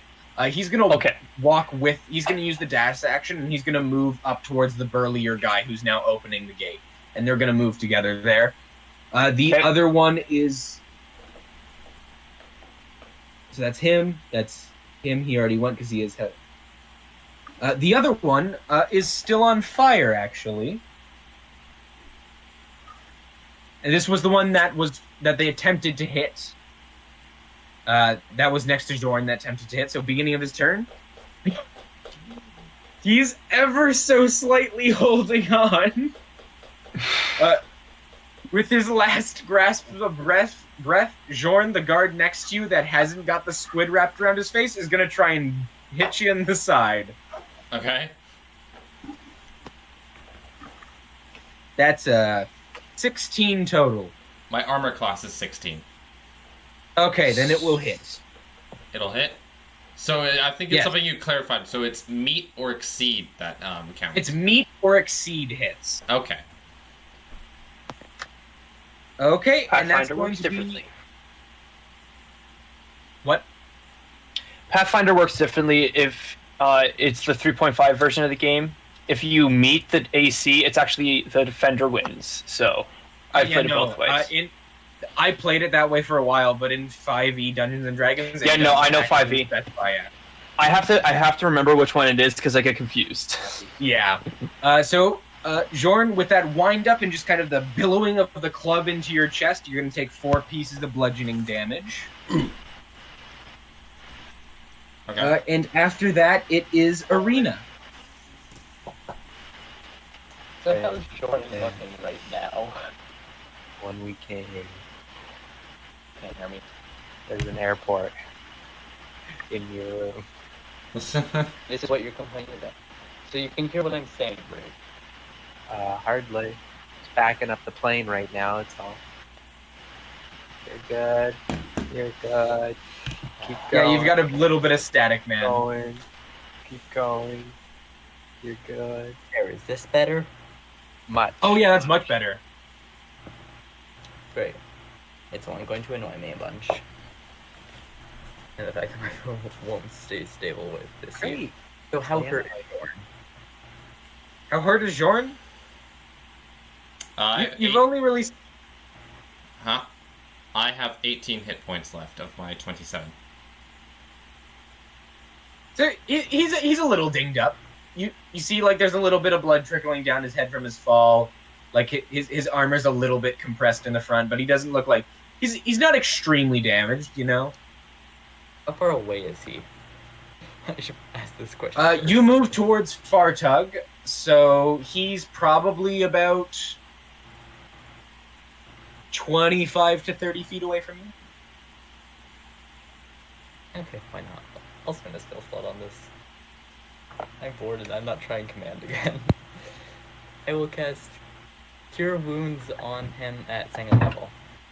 At second level? Okay. So you can roll the hit points then. That's 2d8 plus your spell attack, I Plus- believe. Who are you doing that to? No, Jorn. not you. Okay. She does. Yeah, not just want to trust you. clarify. It is a touch spell, I'm pretty sure. It's Yeah, so 2d8 you- plus spell mod plus 2 plus the spell's level, so Yeah. plus 7. That is a pair of ones. Okay. So Jorn You'll will heal for regain 9 hit points. I go to max hit points. 18 plus 9 equals 27. 27. 27's my Oh, max. then It's It perfect. turns out any more would have been overkill. I will then move back a bit. Okay, yeah. So Fix my you're able to camera. slink around and kind of poke them, and then you're able to move about 10 feet or so back. When you fail, but you succeed. Okay, after Arena, it is... no, sorry, he already went. After Arena, it is Jorn. Yes, it is Jorn. Alright. Jorn, there is currently a tentacled guard in front of you, and another one that looks very worse for wear. I'm gonna try to club the one that's worse the wear of them all, and I'm gonna use the Bardic Inspiration for that attack. So adding a d6. Okay. That will be 15, 16, 17, 18. That'll be a dirty 20. Yeah, that hits, and he's gonna die. He's at 1 hit point, isn't he? Jorn, how does he die? I'm just gonna take the maul and just do an upward swing. Just gonna club his head straight up. You know, like an uppercut, but with a maul. Just Send it a flying. thunk.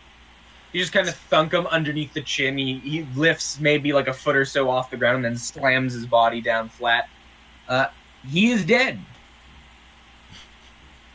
After him... Hold up. So if I'm correct, now this last guy here is just gonna attack me now, because he has to, right? I believe he doesn't attack unless ordered to. Let me double check the wording. Charm target must use its action before moving on each of its turns to make a melee attack against a creature other than itself that you mentally choose. If you choose no creature or if no things reach. Yes, it will just attack you. I'm gonna action surge and club it. Okay, action surge, make another attack roll. First things first, how beat up is this guy looking? Because it might depend if I use an ability. He's decently beat up. Like, he definitely wasn't as bad as the other guy, but he's definitely seen better days. Okay, I'm just gonna normal attack roll. That's a 17. 17 definitely hits. 2d6. Bludgeoning. That will be 9 damage. 9 damage? Oh, yeah, no. Taking your maul, uppercut the first guy. Let me do this. Yep. Okay, fine. Go for it. I'm just gonna walk up with sort of the tentacle squid on his head, just sort of stomp on like his knee, breaking it to the ground, and I'm just gonna upward swing downward on his head. Okay, you take the maul, uppercut the first guy, kind of flows into the ground. You turn to the left. Guy sitting there with the squid drill still trying to puppet his arms around with the club. You kind of have to duck occasionally to miss it. You take your leg, stomp his knee sideways. You hear a slight crack as his knee kind of pushes down towards the ground. Then you take them all and just bang, hammer on the top. And his head is gone. I only like the most brutal of kills. And that's my turn. You're a very large man wielding a very large hammer. It does damage when people have only 5 hit points, Martin. Okay. After Jorn, it is the guard that is standing next to Felix, who, after taking a couple of hits himself, hitting you back, he's going to take one more swing. That is the natural 20. Oh, sorry. Your character's... Hey, it looks like we'll be having to take care of Felix. It's okay. I rolled a 3 and a 1 on damage. Oh, So you're only gonna take 6 bludgeoning, Felix.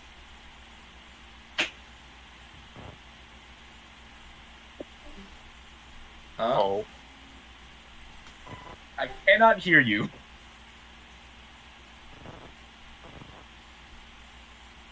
I only hear static from you. Technical difficulty alert! Technical difficulty alert! Hello, can you hear me? We hear you. Yes, we can hear you Dang. now. Dang, I was just about to say, Okay. Marshal, say something funny. Okay, let's do this. Oh. Damn it, now he's gone again. Martin, you... Nope. Okay, there we go. Okay, I was caught off before you could tell me how much damage I did, and I'm pretty sure it's bludgeoning. 6 bludgeoning damage, just bang right across the chest. 6? 6, yes. Okay, I'm still alive. Yeah, no, I rolled a 1 and a 4 and a 3 for damage. The joys of rolling criticals and then rolling poorly. Alright, I'm using my Hellish Rebuke on... no, I can't use my Hellish Rebuke. I remember now. Never mind. Don't worry about it. Forget I said anything. Okay. I'm just going to be very in pain from that. Okay. From that disappointing damage. Fuck, we're back to the top of the round. Oh wait, no. I missed the large gentleman. The large gentleman is now going to peel open the gates and is going to begin to move in past the gates. Didn't As the he large- opens the hold gates, on. you see... Didn't the large gentleman die? No, there were 2 of them. One of them Okay. died. Okay. Now there is the large gentleman and another younger, smaller guard that is by the gates. He opens up the gateway. As he opens it up, you see the terrain here is very odd. This entire part of the world is mainly stone, except for the floating islands, which have some lush greenery and jungle-like setting. This ground here is a wide field of stone with these massive crevices that have been dug into them that you see kind of float around, almost like this interlocking maze-like moat that sits around with just empty space that drops down to a cliff below. You see he walks into the gates and begins to walk to the right side, past the onto the first platform that's separated by these crevices. It's not a straight shot to the door of the main building, which is about 100 feet away. There are several very large gaps in space where you cannot physically cross without some other form of ladder or bridge. And he walks into the gate. Seen water moats, lava moats. This is an abyss moat. Yeah, no, it's just empty space. Like, none of you can see how deep it is because you're not right up against it, but right now you Wait. just see a drop in the ground every so often. So we're out of combat now, correct? No, Or- there are still a couple that are engaging you. Okay, I have one on me, Just I know that. one of them has entered the perimeter of the gate. and I'm still on top of the tower. Yes, Correct. and right now we are Okay. going to Fartug at the top of the round. the top of the round. I see what you say. Okay. I go up.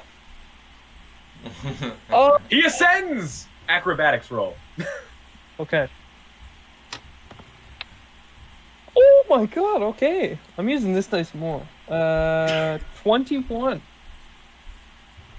My Ooh. friend, your biceps were quivering. You couldn't quite get the force of will in order to get you up that gate. Sorry, up the building. Right now, you feel that adrenaline kick in. Your body quivers no longer. You take the strides. You get to the top of the platform. You get to the top of the building. You stand tall. Is there anything you want to do with your action? I'm gonna just breathe. I'm gonna be like, oh my god. I'm just That's- gonna lie down and just take a breather for this The round. moment you do that, Jordan's gonna yell to the top, "They got through the gate! Everyone come down! We need to go through!" I just jump like, I just walk off and Assassin's Creed style. Commit Sudoku. Would you like to make a perception check to see if there are any bales of hay?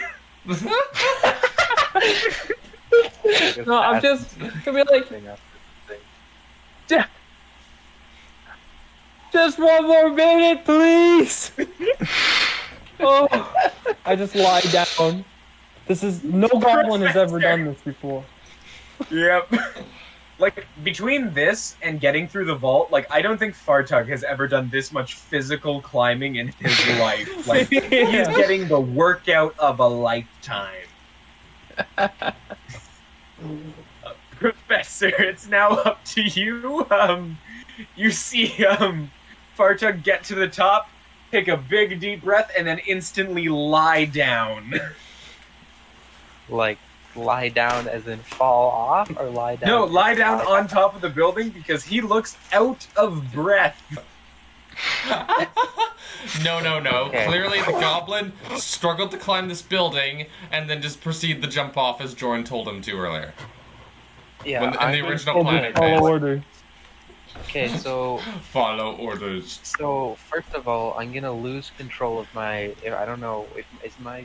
Yeah, crown- that guy died, so you did lose the crown. Okay, so yeah, I'm not gonna worry about that. I'm gonna snipe the guy who's coming through the gate then. With You're an going Eldritch to, you're gonna Eldritch Blast the guy who already walked through the gate, or the guy who's standing at the gate? The guy who's standing at the gate. I think. At the gate? Okay, roll an attack roll for me. Yeah.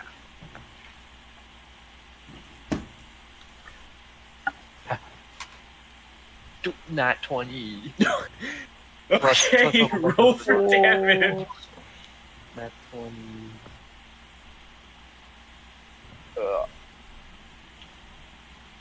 Wait, why am I rolling? Does this? I don't know when. When Zakari used his, he got like another D6. Is that just because he's better, or do I? get Hex. No, he hexed better. the guy. That Whatever. doesn't affect you. So you're gonna roll double the dice for damage. that? Oh, so I got a 10. Another 10. 20. Takes- Okay. Yeah, this guy had 6 hit points left. Is this the guy that was hexed? How does your Eldritch Blast affect this gentleman? Alright, so I'm going to assume that this guy is a guy, Yeah. and he has, he has he got 2 balls, right? Yeah. No. Are you gonna like Mortal Kombat fatality? Like you just spear the testicle? Yeah, I'm going to spear his left testicle, and then I'm going to spear his right testicle. Welcome Sir, to- standing on top of the building. You see, just takes out his fingers and just goes, "Okay." We You getting see, banned. like, just double Eldritch Blast, just cross in midair and absolutely eviscerate both of this man's testicles. And as they explode, you see him just fall on the ground dead. Welcome to KARMINIA Chaos, everyone. Yes. Welcome. The new role. Zakardi, that was the guy who had your hex on him. I'm moving my You wanna hex to move the it? guy in front of me. Okay, got it. Do you want to do anything else, Professor? Oh, this is also where Jorn. And this is where Jorn kind of yells out, it's like, and people say headshots were good. Carter, just to clarify, I looked up hex. It's whenever the creature is attacked, so the professor would have gotten an extra d6 necrotic damage. Okay, so Oh. after you shoot both of his testicles, then you see a nasty, corrosive sensation go up through the rest of his body. I'm just pointing that out there. Okay, got it. I'll keep that in mind in the future. You want to move the hex to the guy in front of you, Professor? Is there Yes. anything else you want to do? I'm assuming I can't use Misty Step right now, right? Is it a bonus action? Is it a bonus action? It is. Oh, I'm gonna jump off the And- building and Misty Step onto the ground. Okay, sure. Make a Leg saving throw. What is your spellcasting ability? Like, is it wisdom, charisma, or intelligence? It's charisma. Okay. So what I'm going to do here is I'm going to have you make a charisma check. This is to see if you can weave your magic in a way to decelerate you so you don't take that initial fall damage there. Because like, you might have just a little bit lingering, so make a charisma check for me.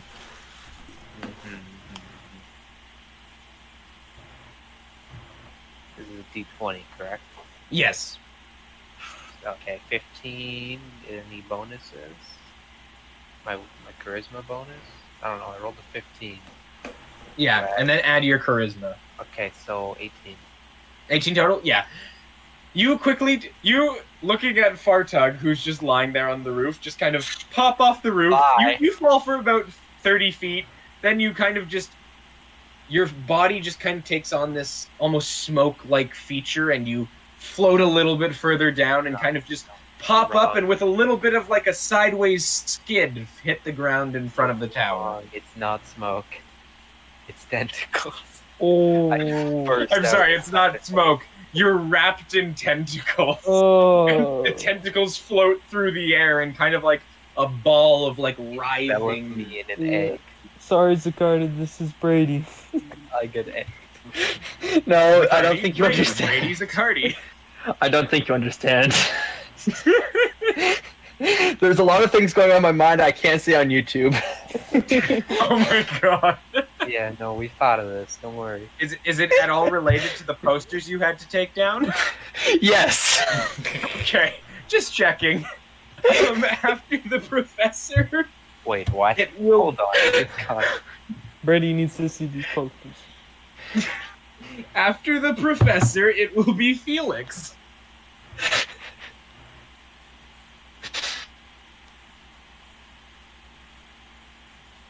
And every time it's his turn, he freezes.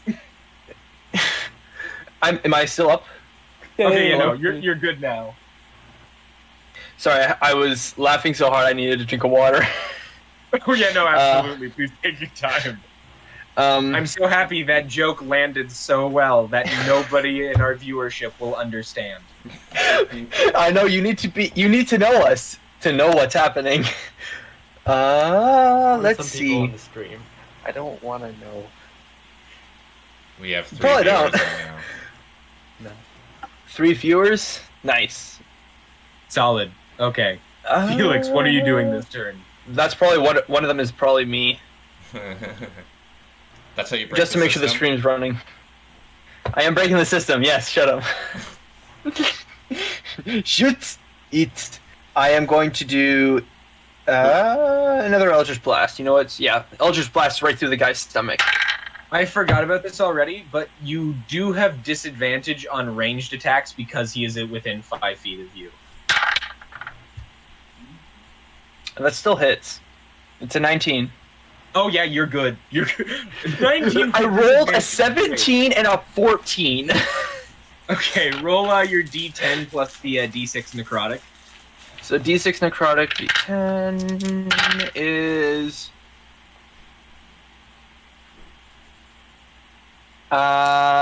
math is 12. 12 necrotic. Oh yeah. This man has plagued you. He has hit you many times. He I am must aggravated. perish. He must perish. How does he perish? I literally just put my hand up to his gut, and I blast it through his gut, leaving a gaping hole in the middle of his body.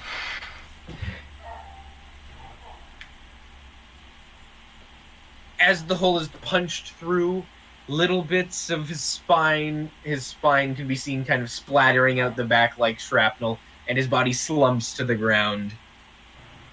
Don't kiss me. As I pick up my mask. There is still one other enemy just inside the gate at the moment. Where is he? Arena. He's inside the gate now. That larger gentleman is still up. Am I able to transfer my hex to him? Because I just killed the guy with my hex. Through the gate, you can probably get your hex onto him. All right. Let me know if I have to do any saves or anything. Okay. 'Cause I'm pretty sure it's concentration. I can double check that. Yeah. You would have had. No, you haven't been hit. I missed getting you to roll concentration checks when you were hit earlier, but it's Oh, okay. yeah, right. I missed it. We're gonna treat it like a missed trigger in a tournament. Fair enough. You know, Just we're all let me know Magic when I players. need to. Now everyone knows we're all Magic players on this Magic the Gathering YouTube channel we're on. Yeah. Yes, now everybody knows that. There's only That's one good to know. D&D player here, and that's me. I mean, technically we're all D&D players. You're just the odd one out that doesn't play Magic. I do play Magic. I haven't played in a while. I need to get reacquainted with it. Let's just say Very that. much now. Okay. Everyone else doesn't know. Now they do. In due time. Arena, it is your turn. Close is everyone to the gate? Felix is about 15 feet. The professor now is about 40 feet. Fartug is on top of the building. You're probably about the same distance as the professor, about 40 feet as well. And that's everybody, I think. Jorn? Oh, sorry. Jorn is probably about 60 or so feet away from the gate because he was tucked by the building. How wide is the gate? The gate's about 10 feet wide. Like, it's enough space for probably like a carriage could fit through there, hypothetically. Okay.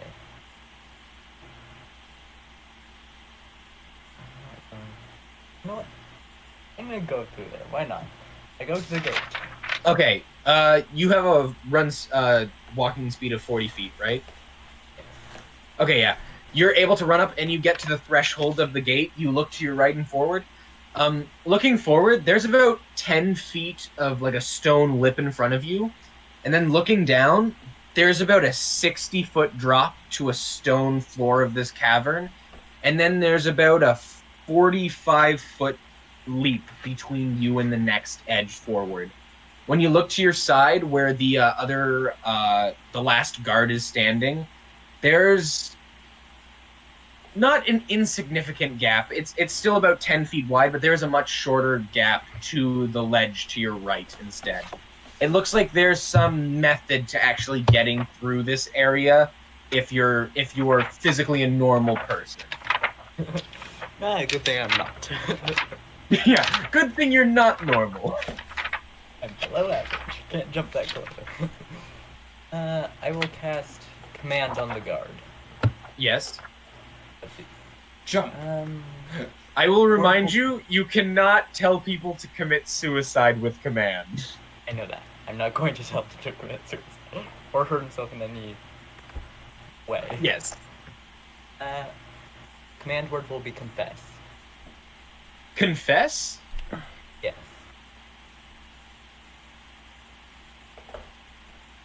I'm indeed Okay. a guard. I am walking in that direction. I confess.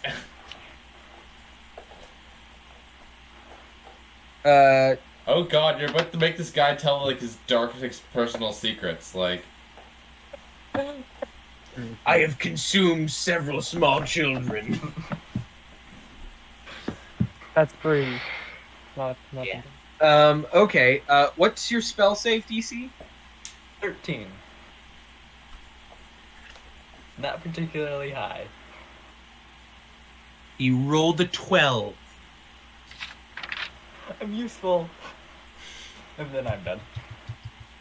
You see him kind of stand over at the edge, and he kind of just stands there and goes, "What haven't I done?" And that's his answer to the confession spell. Okay. Make Who him all heard write that? out a Just poem. curious. Who all heard that? Like the question and the answer. Because you said I'm 15 feet away from the gate. Yeah, you would have heard him say, you would have heard them command confess, and you would have heard him say, "What haven't I done?" What about So I me? heard both of them. Yeah, you would have heard both of them. Partug, you didn't hear Jack. Perfect. Yeah. And I did that. Now I don't have to worry about him dying. Okay. After that, it is Jorn. Okay. Jorn is going to come around the building and he's going to make his full movement and then dash towards the gate using his action. You're able to get up pretty much directly beside Arena, standing now in the threshold of the gate. And it's an action to switch weapons, right? No. It's sorry. The way I play it is it's a bonus action to switch between like your 3 primaries. So if you look at a normal character sheet, under the equipment tab and the attacks tab, there are normally 3 bars. Mm-hmm. Normally it would be an action, but if you have those 3, I let you have those 3 ready and prepared, and it's just a bonus action to switch between those weapons. Okay. Bonus action in that case then is Jordan just gonna put the maul onto his back and rest his hand on the shotgun at his hilt? Okay. Like at his leg. Jordan laying his hand on the double barrel. After Jorn, it is the guard, who, if I remember correctly, has Has a hex. disadvantage on dexterity checks. From Yes. Yes. He's going to try and flee all of you by jumping this crevice. Oh no. You can do it! I just want to clarify. Dexterity modifier. I unintentionally just killed a person if this fails. Yep. Just saying. His dexterity modifier is +0. Ooh. So it's a straight I'm looking roll. For a DC, I'm looking for a DC, like, it's not the hardest jump, but it's a good distance. I'm looking for, like, a DC 12 here from him. Not impossible.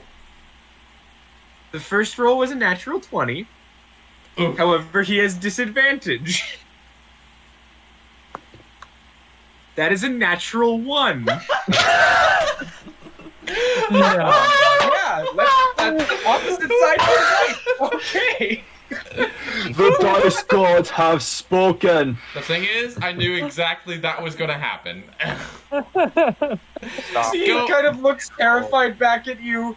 A little tear streams down his face of having to confront all the things he's done. And he goes to jump across the cliff. And you see his toe just gets caught on a little pebble. You And gotta he go. just goes face first down the crevasse. You have to describe it like this, like it's the most flawless jump you've ever seen. And then he hits that little pebble and he slips and dies. And he slips and falls 60 feet down a crevasse, taking...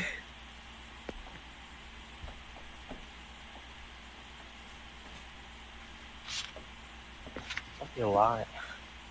taking 25 fall damage and going splat. Oh, Well. God. We learned our lesson. Yes, let the environment take care of your problems for you. Nature knows best. And gravity Oh, is nature Lord. too. Is that the end of combat? And that is the end of combat. Nice. So those who can see me, I instantly reach into my cloak, pull out a book, and I start writing something down. Death Note. He's got Death Note. Whoa, I don't like this. I don't like this. I'll take a potato chip And and eat it. Wait, Marshal, you still are. Great anime, yes. Not what not what this is. Oh. Did you jump down, Marshal? Not yet. No, I'm still in the building. I want to know if you guys will just forget me.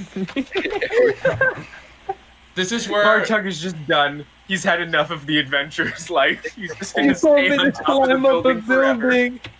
And that was the plan. And so I climbed up the building, took every last, like, muscle of my body, and now it was for nothing. Oh, this God. is like So we're at the moment, Jordan's gonna turn around and face Felix, like, well, I see a good man here's come for a fight. Ariana's gonna say that. Yes Let's and say so. no. Yes, I've come for a fight. Was I expecting one? No.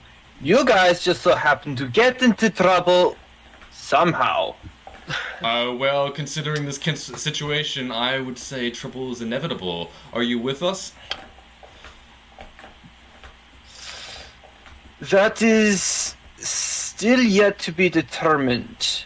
I will have to say that your contractors did say that they needed a trustworthy companion to go with the group they just hired.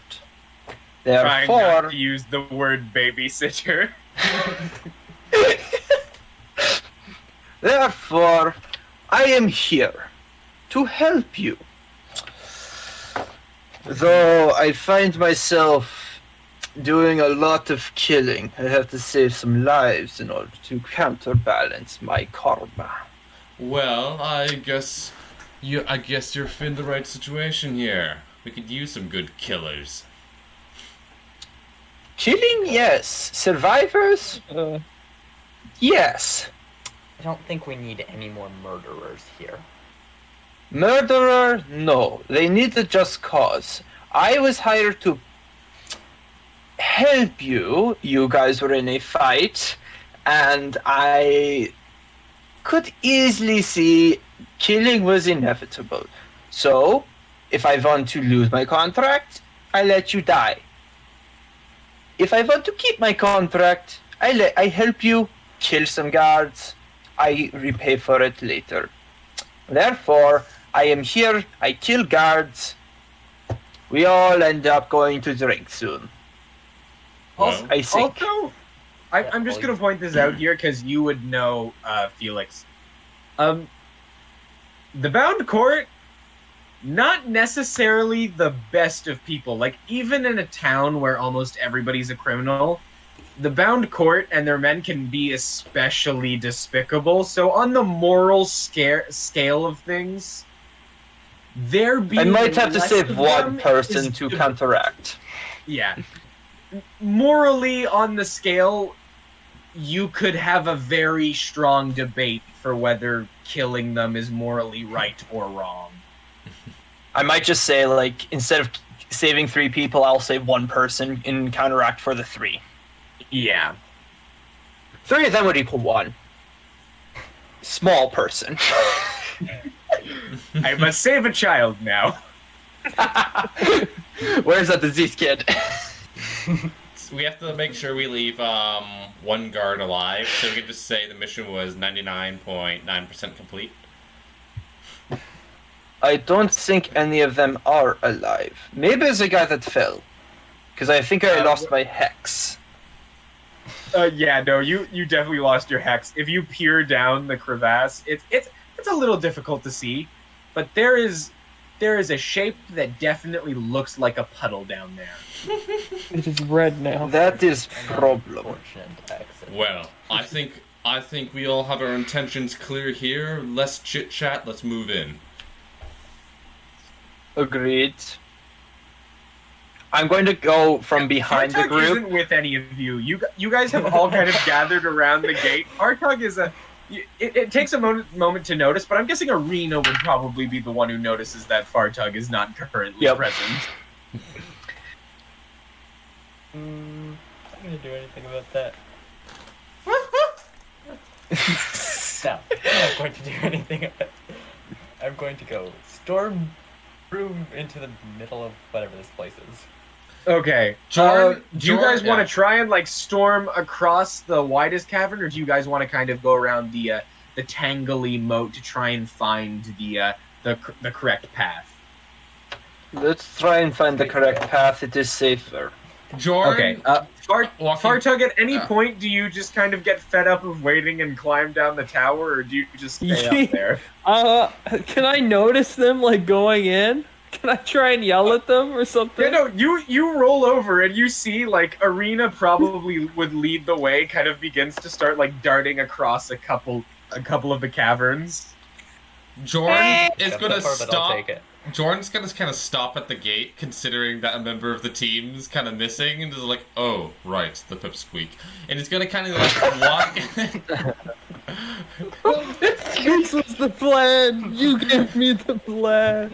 Oh my Just, like, use your pole to like No, stab well, it into the side and slide Jo- it. with the fire. Fartug doesn't have the pole right now. Jorn's gonna walk up to the pile of ash that used to be guards. That is true. The 10-foot pole is in the pile of ash that used to be guards. Jorn's gonna start kicking around the pile of like dust, like pile of dust and ash, for the pole. Okay, yeah, you're easily enough able to find Fartug's 10-foot pole. And We Jorn's never- gonna like pick up the pole and like hold it up as sort of a staff, and just gonna look up and just like, "Are you okay up there?" What do you mean, am I okay? Asthma's I followed acting up. your order. You know, you seem to be all about the 10-foot pole. You should invest in a 60-foot pole. I jump. Goodbye, cruel world! Do I realize that Jorn has not come in with the group? Oh yeah, he would have walked off. I imagine once you guys notice that there's a considerable holdup, you probably would have stopped. It's up to you guys to decide personally. I'm gonna start just carefully scaling down, but I'm like tired, so just slowly, not Yeah, trying yeah. to fall. Slowly and easily, you can take a minute to make sure you get down safely. Arena, did you stop to wait, or did you just barrel through? Keep going. You're Okay, going to be the one that make a files. nature check for me quickly. Oh god. Yeah, Just to see how What the- efficiently you can find the path. Trap. First intelligence. My dice just fell. That is a 12. 12?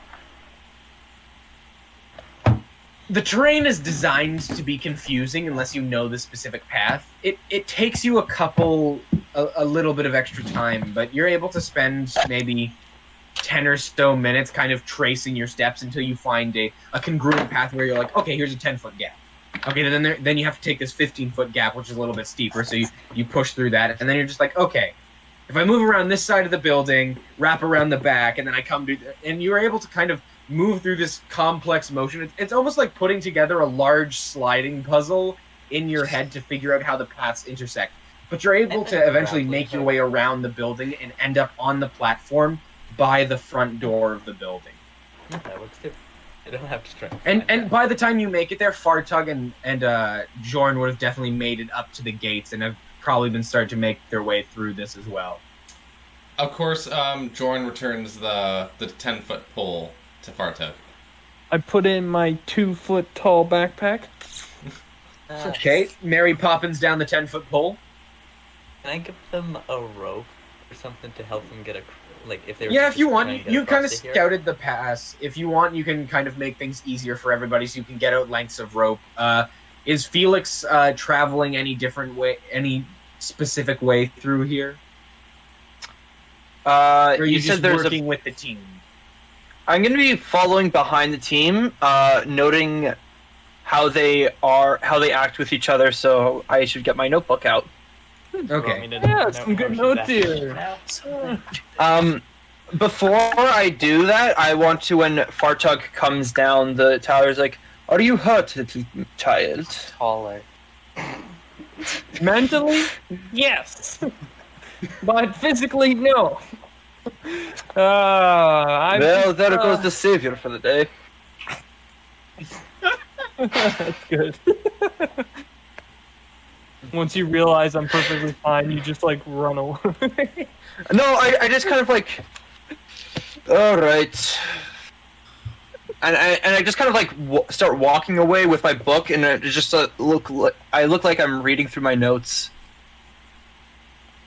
Okay. Which You all are able to make a decent path working together. Arena, after you've scouted kind of through, you're able to lead everybody a proper way through here, exchanging off pieces of the rope, using some of the climbing pittons you have to kind of nail it down, then everybody able to climbing across.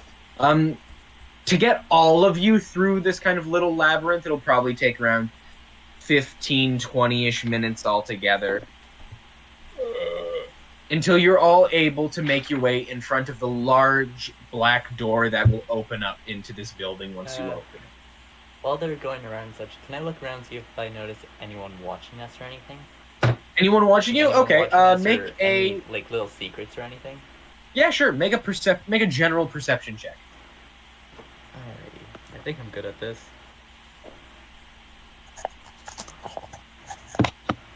It's good, because that's a 6. 11.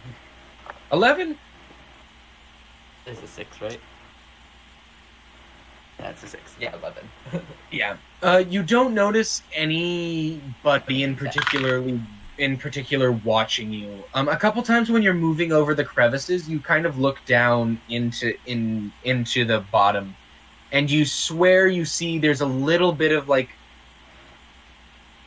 a very thick gray substance that kind of almost the color of stone that kind of slinks its way like a slug through the deepest parts of these canals. Like there's something that's somewhat alive down there. Can I climb down and take a look at it? Yeah, sure. Easy enough. Like because you have your good climb speed, you're able to kind of quickly grapple your way down so you're hanging about 20 feet above.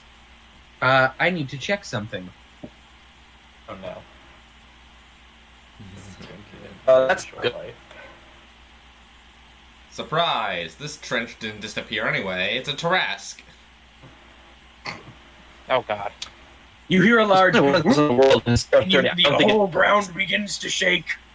No, as you climb your way down, you kind of see this almost like thick, like from above it looked almost like a large thick slug. But when you get down closer, you see it's a lot more amorphous.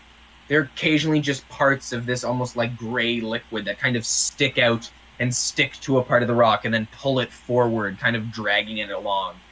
Once you see it almost takes note of your presence, you see a part of it kind of flips up towards the wall and then begins to pull it up the wall towards you. And it begins to slowly kind of inch closer and closer to you. Go back up the wall and yell for help. Oh yeah, you quickly clamber back up the wall, very quick speed, and you're able to kind of ask, and you're able to clamber back on top, and you look back down, and the kind of ooze is still slowly slinking its way up the wall. So, there's Jor- something down here. Jorn's kind of gonna come over to the ledge. Arena just kind of came up. Okay, you good, Owen? By the way, Zacardi, you're frozen. Quite exaggerated pose. I thought it was just me, that's why I left. Because every time he has an issue, I have to reset my camera. Okay, Arena says there's something down there. Jorn, you are about to. Jorn kind of walks up and looks over the ledge and is going to see this. I'm imagining it looks like it's just a blob, really, that's climbing. Yeah, it's kind of like an amorphous, almost like a pool of like a very thick, viscous liquid that's kind of slapping itself up the side of a wall. What? Jorn's kind of going to look around the general area and see if he can find a sizable rock. Yeah, it's easy enough. The whole place is rock. Finding a sizable one's a little bit different. You'll probably have to break it off. Can you make a strength check for me? Strength check.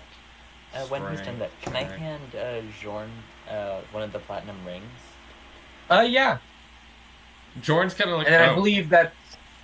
Jorn's kind of like, okay, thank you. And he's Put that just... on. I can use it to protect you if that thing tries to kill us. I like your way of thinking. I look forward to seeing what it is. And he's going to put it on his finger. He's going to put it on... He's going to put it on his middle finger. Oh, okay. So you can flip somebody off with style? Yes. Okay, I rolled a 14 on that strength check. Yeah, easily enough. You know, the ground itself, like, none of the ground across any of the neutral territory is smooth. So you come up towards, you find this kind of jutting out little piece. You take your foot, you stomp down on it, and it cracks through, and you're able to wrestle it out of its purchase. And you have this decent-sized rock that's about this big. Jorn's just gonna take it, just gonna line up with where this blob is climbing, and just kind of lean it against the edge and just kind of kick it off the side in a general direction. Okay, make a ranged attack roll for me. Ranged With, attack roll. It would use strength. Strength? Can I use Yeah, because Can I use athletics? Or no, is it this a- is an attack roll. Okay, attack roll. You said it's ranged, right? Wouldn't that be dexterity? It's Yes, but you're you're pushing using an it wrong. improvised throwing weapon, and a throwing weapon would just use the ability score of the base weapon, because the closest thing we could probably approximate a rock to is a club, and a club does not have the finesse property. We're going to be using strength. Okay. So why are you doing Nat product 20. placement? You take the rock, you just kind of look down, you eyeball that ooze properly, and you just go and throw it down, and you see it just soars through the air and beam that thing. Like, it doesn't have a head, but one of its little like arms kind of reaches out of its body, and the rock just slams into it, and the ooze sticks to it, and it just fails the thing back down. And it was already a puddle, but it's a little bit more liquidy now. Jorn's gonna next And, rock. and the moving has generally stopped. The moving is generally stopped. It's not coming up anymore. Yeah, no, it's not climbing up. It's like, well, there we go. We taught it its lesson. Let's keep moving. Where are the other three? Are the rest of you, are you all kind of standing around them as this happened, or are you kind of spreading out? Oh no, over I them? was taking notes. I was just like watching them, wondering why they were doing what they were doing. Okay. Can I make a the nature per- check or some sort of staring intelligence check to figure out what kind of creature this is? Oh, yeah, sure. Make a nature roll. 14.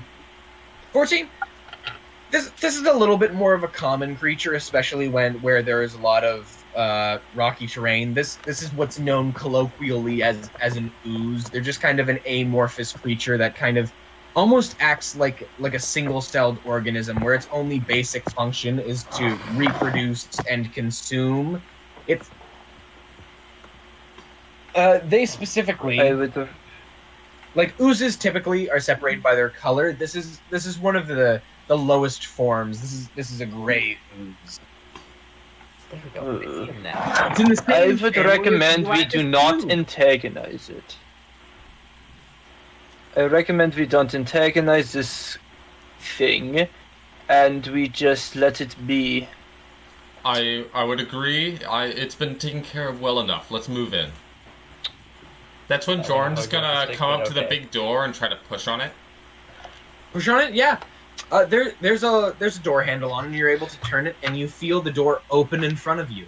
It itself is Not- extremely heavy, and when you actually open it, you see that it's a stone door, and it's probably at least 5 inches thick. Like it's a little bit of a physical feat to even move it open, but since it's designed to be open, generally, it's something that you could accomplish with enough ease.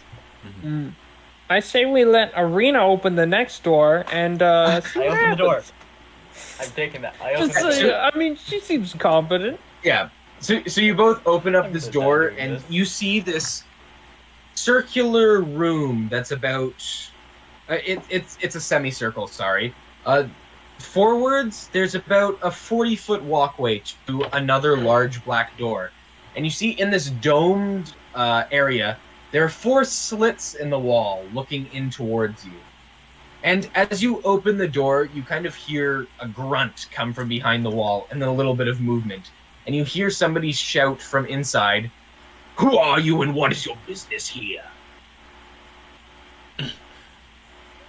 That's when Jorn just kind of looks at Fartug and just kind of pats him forward and just like, all right, you're up.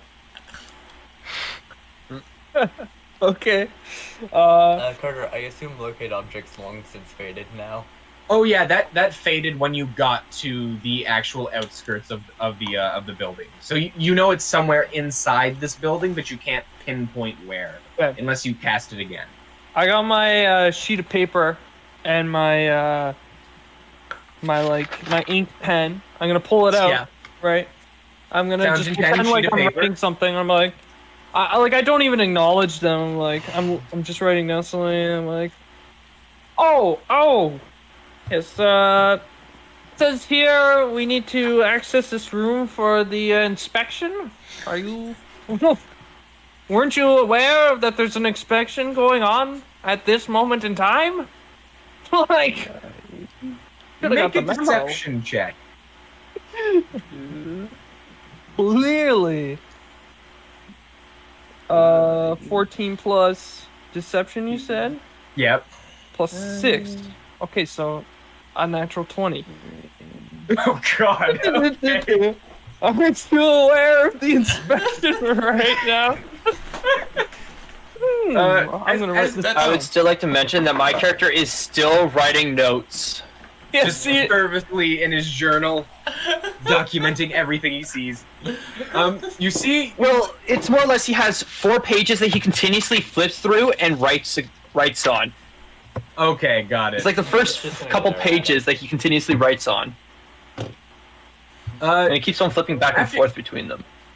After you speak of this inspection, you kind of hear a little bit of grunting behind the back wall. This wall, and you can't see anybody, but you kind of hear a faint whisper of, "What do you mean you don't hear about inspection? He says he's here for an inspection. What? I don't know why he's here. Were you made aware of this? I wasn't made aware of this. I don't know what's going on." Okay. Here are our options. We let him in, and there's like 100 of us in the building. Very little they could probably do. Or this was a scheduled inspection. We forgot about it. And we're gonna have our skin flayed off by just some random bloke from inside the building. Okay, fine. That's when Fine, we'll let Jorn's. him in. That's when Jorn's kind of like lean up to like the sort of the hole and it's just like, right? Do you want your poopers cleared or not?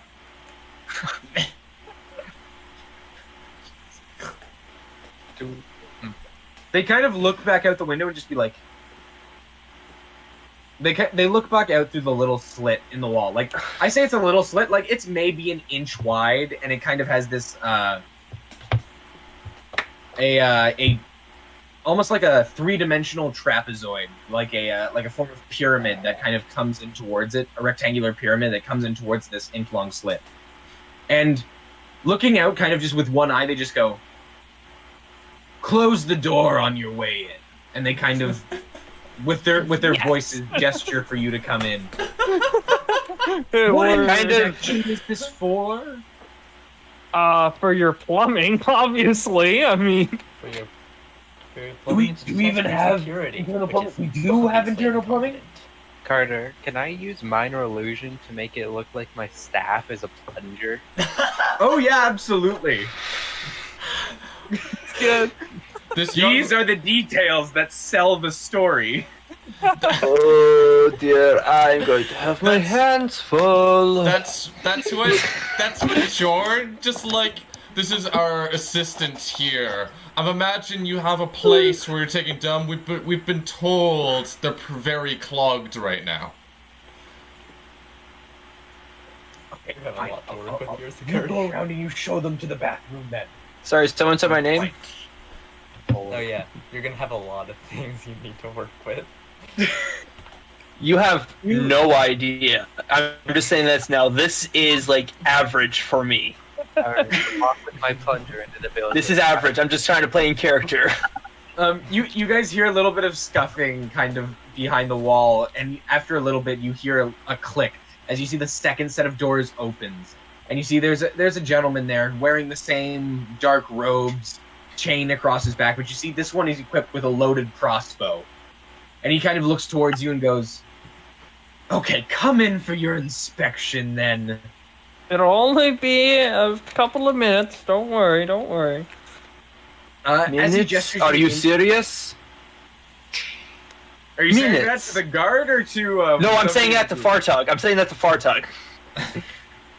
The last job we had took hours.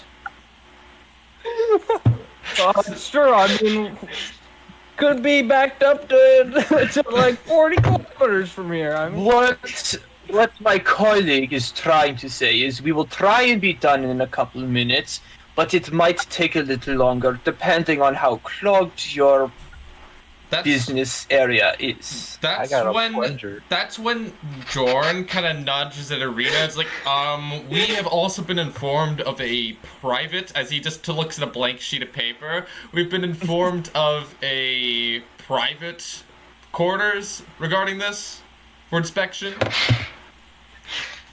Okay, too many of you are talking right now. I will take you to each bathroom in the building. We're gonna do this one by one. Let's just start with the main area. Because frankly, I have not had my coffee yet. It is too early in the morning for this. Fair enough. And he kind of gestures at all of you to follow him into the building. And I'm assuming you all follow? oh yeah. Yes. As you all walk into kind of the main building, you see this large open room where you see there's kind of like a little bit of like a couple of stairs that lead down into this more sunken bit where there is a stone railing that wraps around. And it's like a large bullpen that at first you could almost like, it's almost similar to a police station where you see a lot of long kind of shared desks where a lot of people are running around writing things down. You see there are these bulletin boards where they have different pieces of paper marked towards them. On the outskirts of the room, you see these drawn sketches of individuals that you could almost picture to be like wanted posters. And underneath them, you see there are these large maps of either the local area or the greater Carminian world at large. And you see there are these little pins that poke string into different lines across these maps. As you all walk in, there is a faint sound of screaming coming from a door to the right of you. That's the public washrooms. And one of these doors opens, and you see this large guy with a hood over his head and a large apron that seems to be a little soggy in some areas. And you see he kind of walks out, he puts a large cleaver onto his belt. He walks over to one of the maps.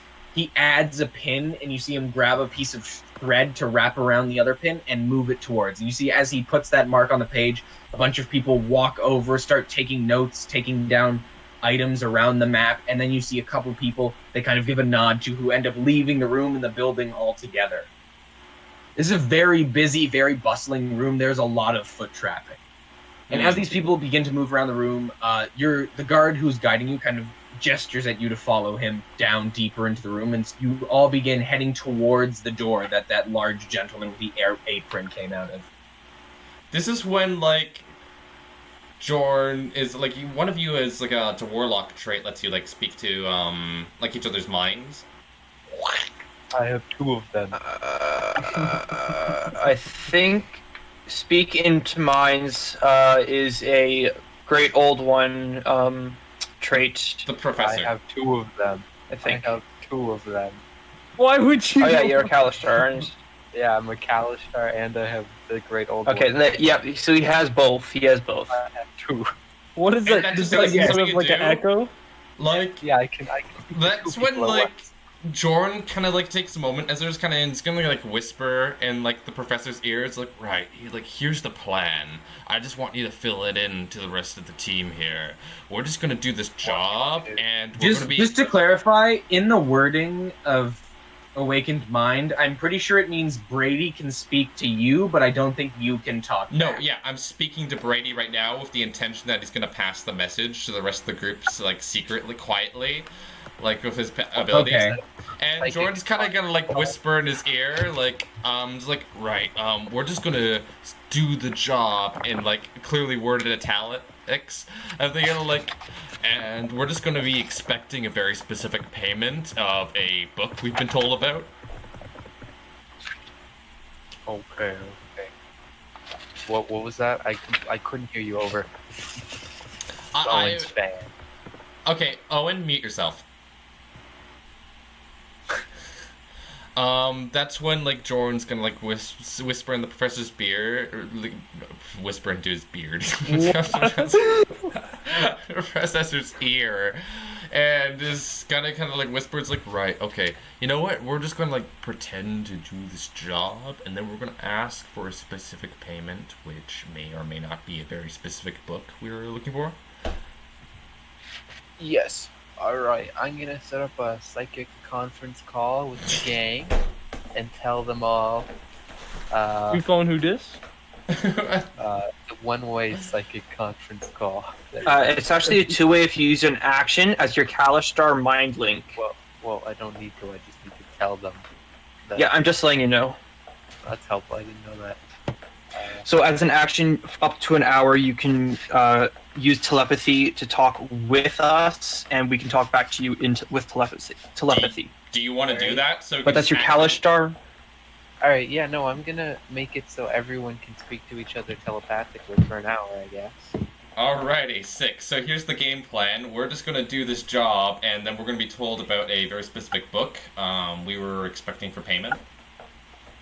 I agree. I'm siphoning the psychic power. Do I'm I just gonna hear flood the all DM. of you in my mind? You're welcome. Yeah, well, Jorn kind of goes over and whispers to the professor. And then all of a sudden you all kind of hear the blip of the professor in your brain. His voice, like, his mouth is not moving. His eyes just kind of mildly meet with yours, and then you hear his voice just embedded in your thoughts. Almost, it's a strange sensation to get used to, because you're not, like, if you're not accustomed to somebody else's voice being in your head, it's almost jarring at first, like, why am I thinking this in such a specific way? I don't need another one. So I tell them all. I am thinking that. So you all hear that. Right. So everyone, we're just moving ahead as plumbers. Yeah, and we all know what we Super want. Mario. Alright. Yeah. Super Mario! So are we just gonna? Can we just like fast through this section because like we're basically? Yeah, just no, a great second. detail. We're gonna have to clean these. Yeah. Two more hours cleaning. Correction, you are going to have to clean this. Right. You got I'm us gonna- into this mess, you can get us out. I'm gonna talk to our plumber boss about this.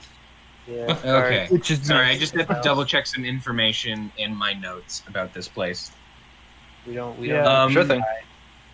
As you all walk through and you pass through those doors, you notice these 7 doorways that kind of lead off, and behind each doorway you hear faint whimpering, or mixed in with the occasional loud scream, until you reach the end of this smaller hallway that kind of leads into a 7th room, where you see just a bunch of toilets, where the other guy kind of beckons you in, and then he kind of stands in the corner and just watches and says, "Okay, go to work." It's like, could you please wait outside? We have a contract that says we're actually supposed to do it in secrecy because we have a very special technique in our inspections. You have to understand, we have competitors. Jorn, make a deception check. Do any of them look obviously broken? Any of the toilets? Yeah. Can I write up a Make- note? Make it... None quite obviously broken. Make an investigation check. I rolled a 3 on that deception check. He kind of looks at you in the eyes and he just says, "No, I stay right here. No one enters this building unescorted." We kill Can I write up That like a is note? fair, Right, and but correct me if I'm wrong, that is the only exit to this room. Yes? is he I would speaking? imagine so, unless you plan on taking a swim. 52 Okay, hours. first off, none of us can fit. Look at me. I can't even fit in there. I should re-explain. Hell, It's not a bunch of individual toilets. It's more just like a bench that goes around the entire room that almost like feeds into just like a gap into the ground that then slides. What's it through made a out of? larger plumbing system. Like like a Think of it as one massive toilet with a bunch of individual seats that all flushes into the same larger pipe. You just described this adventure. The budget. Yeah. What's Jorn, what's that's it when, made out of? Hold up. That's when Jorn's going to just It's all stone. Yeah. That's when Jorn's just going to tune into the conference call, telepathic conference call, and like, alright guys, we're flushing him. Grab him and put his head... Hold up 1 sec, I want to try What something. did you roll for the investigation check, Owen? 15. 15? There's nothing externally that looks extremely broken about them, but as you get over and like kind of force yourself to look into like the large trough area, there does look to be a lot of weathering on the interior. Like the pipe system probably has seen better days, and it's not that anybody has specifically broken it, but just the essence of time has begun to deteriorate it to the point where in maybe a year or so might become a problem. Not my problem then. Surprise! I'm gonna talk to the guard. Surprise! Arena, just a pretty good plumber. I'm gonna talk to the guard. So, what you're saying is you can't leave the room because you think we can escape through that. First off, that's disgusting. We've done testing. Second off, You can if you really want to. I want to ask why you are doing this with your people. And second off, whose idea was it to flush someone down a toilet? Yeah, that's Then- not up to code. That's when Jorn's going to stop. That is a Felix- health violation. I What is looked Jorn at far gonna child. do? You better write him up for this one. That's when What is Jorn... This is a violation. You write him up Hold for on, this. hold on. That's when Jorn's going to interrupt Felix. Look, we have, like, very important standards to hold up here.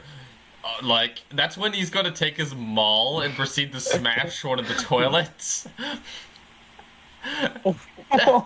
It's very important standards. You Nice smash job them casting all mending on into one the of We toilet, do not- and the guy instantly looks at you and goes, "What are you doing? I thought you were here to fix, not break." That's We what insist Jorn that is break telling it him. right Like, to fix it properly. look, if you are not going to meet our standards, you can't take a dump on the floor. Intimidation. There was no inspection, was there? There was an inspection, what are you telling me? My character's Guards, gonna we try have intruders. inspection. Oh shit. My And character's that's gonna when try and Jorn's spell gonna, inspection. that's when What Jorn, intruder? And that's when Jorn's gonna whip the shotgun at him. Can I cast silence? Oh, you want to cast silence? Like when you see him go to scream for the guards. lock the door. What is your primary cast? You're a cleric, so you're working with wisdom, right? Jesus, Yes. that image is I'm gonna have you Yes. make parody. a wisdom check against his. I guess this would be his intelligence check to see if you can cast faster than he can kind of will himself to get the words out of his mouth. Why don't we just let a bunch of them into this tiny, tiny, small room, all really, really close to me, all at once? Wisdom or wisdom? Hey, spell? I That does have, not sound like a good idea. It would just be wisdom. Okay, so that is a 16. 16. He is able to get the word guards entirely out of his mouth before the silence spell encapsulates around him. But because the silence spell kind of covers the area in this blanket of silence, it's not as penetrating as the yell would normally be. You don't know how far his scream might have made it, if it made it out of the room at all. The other rooms you were in were definitely busy. Yeah. I'm People just scream gonna a lot make apparently a here. pardon. People scream a lot apparently here. Yeah, there's definitely stuff that's adding to the noise. I'm gonna do a perception check to see if anybody was able to make it past or hear that altercation.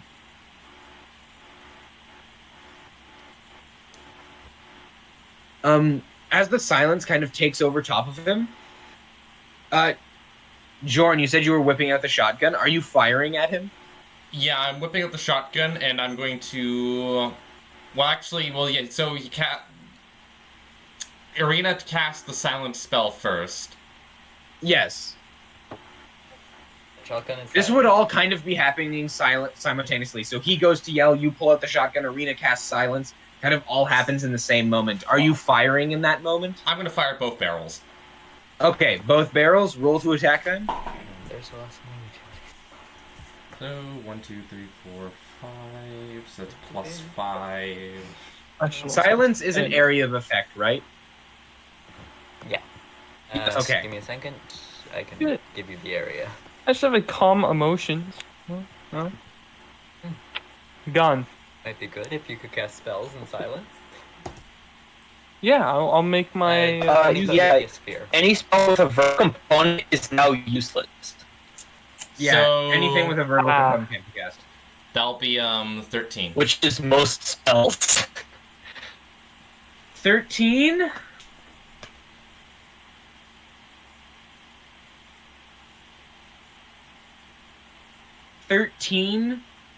Just hits. Just hits. Alright, that's 2d8 damage then. Piercing. Yeah. And if I'm correct, I also add proficiency bonus to damage? No, you add dexterity modifier to damage. Dexterity damage, right? Okay, yeah. So it's plus 3. 1, 2, 3, 4, 5, 6, 7, 8, 9. 9 piercing damage. You take it. You quickly whip out the shotgun, and as the silence spell comes over you, and the shells begin to explode inside the barrel to send the shrapnel forwards and out of the weapon, you hear the gunshot begin to almost sound, and then it's suddenly dampened by the noise around it, and all the shrapnel slams out into this guy's chest. He is not dead. I am going to have everybody roll initiative right now, and I'm going to be extremely forthcoming with you. Nobody overheard anything of this. But where you all sit in the initiative order will extremely matter on what happens next. 13. Gosh darn it. 11. So low.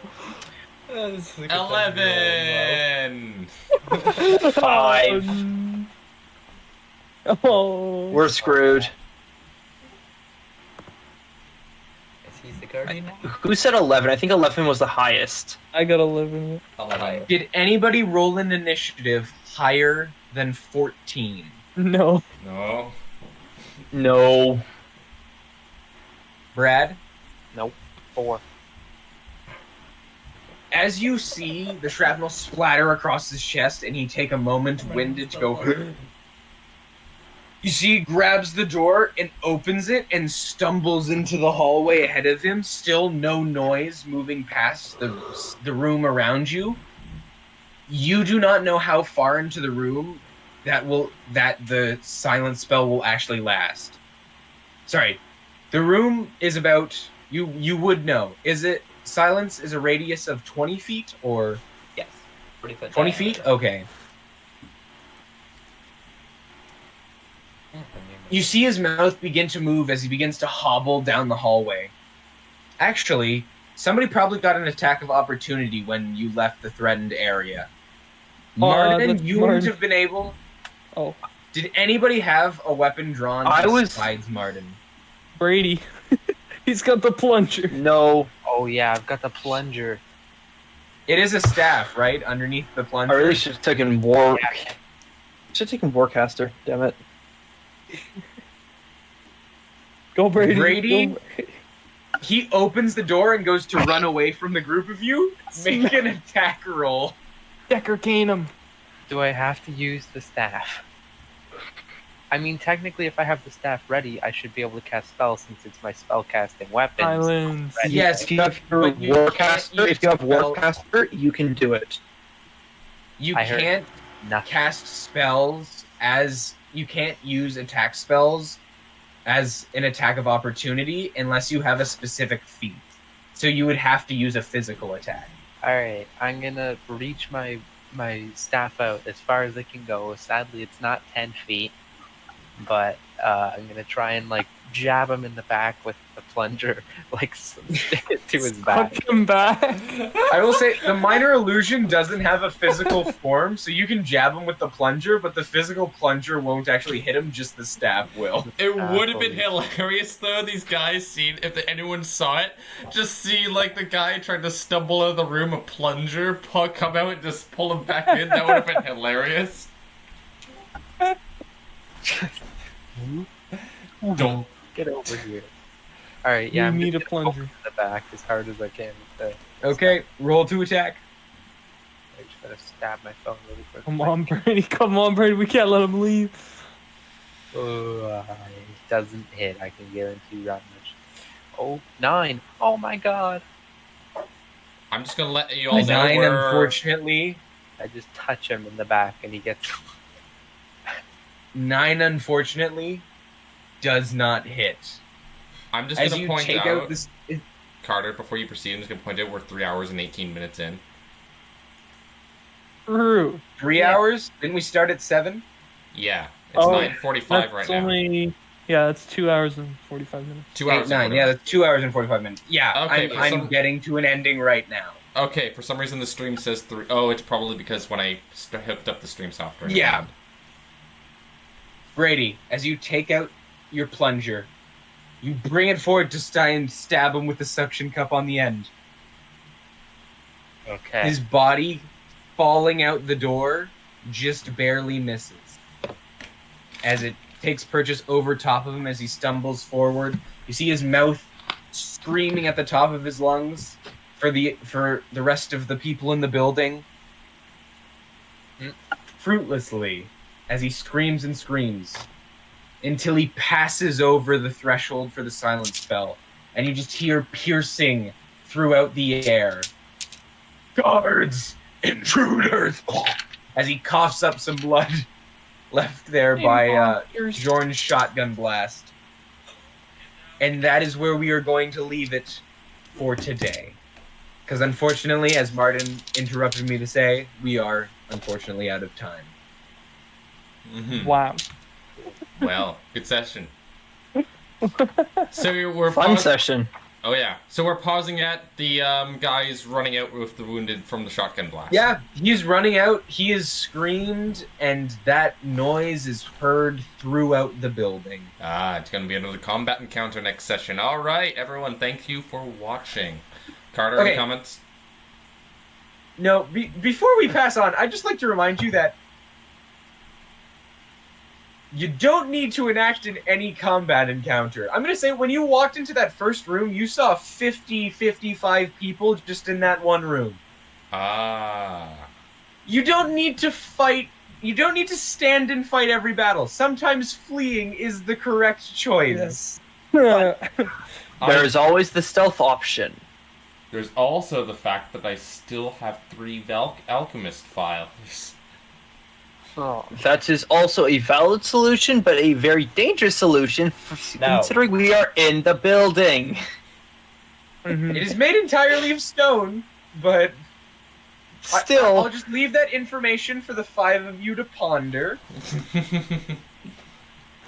We hope you enjoyed the evening. We understand we had a lot of stream issues. I'm very sorry about that again. Run of the jump Having is another fine. person in apparently has put a little bit of a strain on our system that we weren't expecting. We'll hope to have everything a little bit more polished off next time we return, which will be, again, 2 weeks from now. Not next Wednesday, but the following Wednesday. I don't have the actual date for that. That'll with be May me. 2nd, I believe. May 2nd. No, not Martin, May, is May there anything you want 2nd, to plug for the channel? Not May 2nd, June 2nd. It's May 19th right now. We're time Oh, yeah, travelers. June Smart. 2nd. Smart. Brains.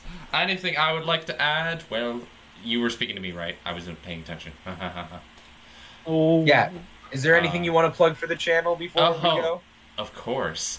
Everyone, make sure to like, share, and subscribe. We do have, like, after, stream recording be the most popular part of the stream.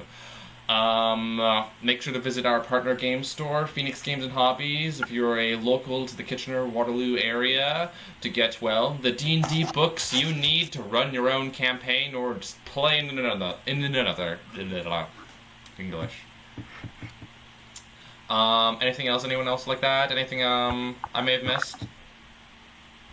No, I think we got everything. Marshall, do something funny again before. Do something funny. Do something funny. Become. And there he goes. The dolphin has finally dove into the water.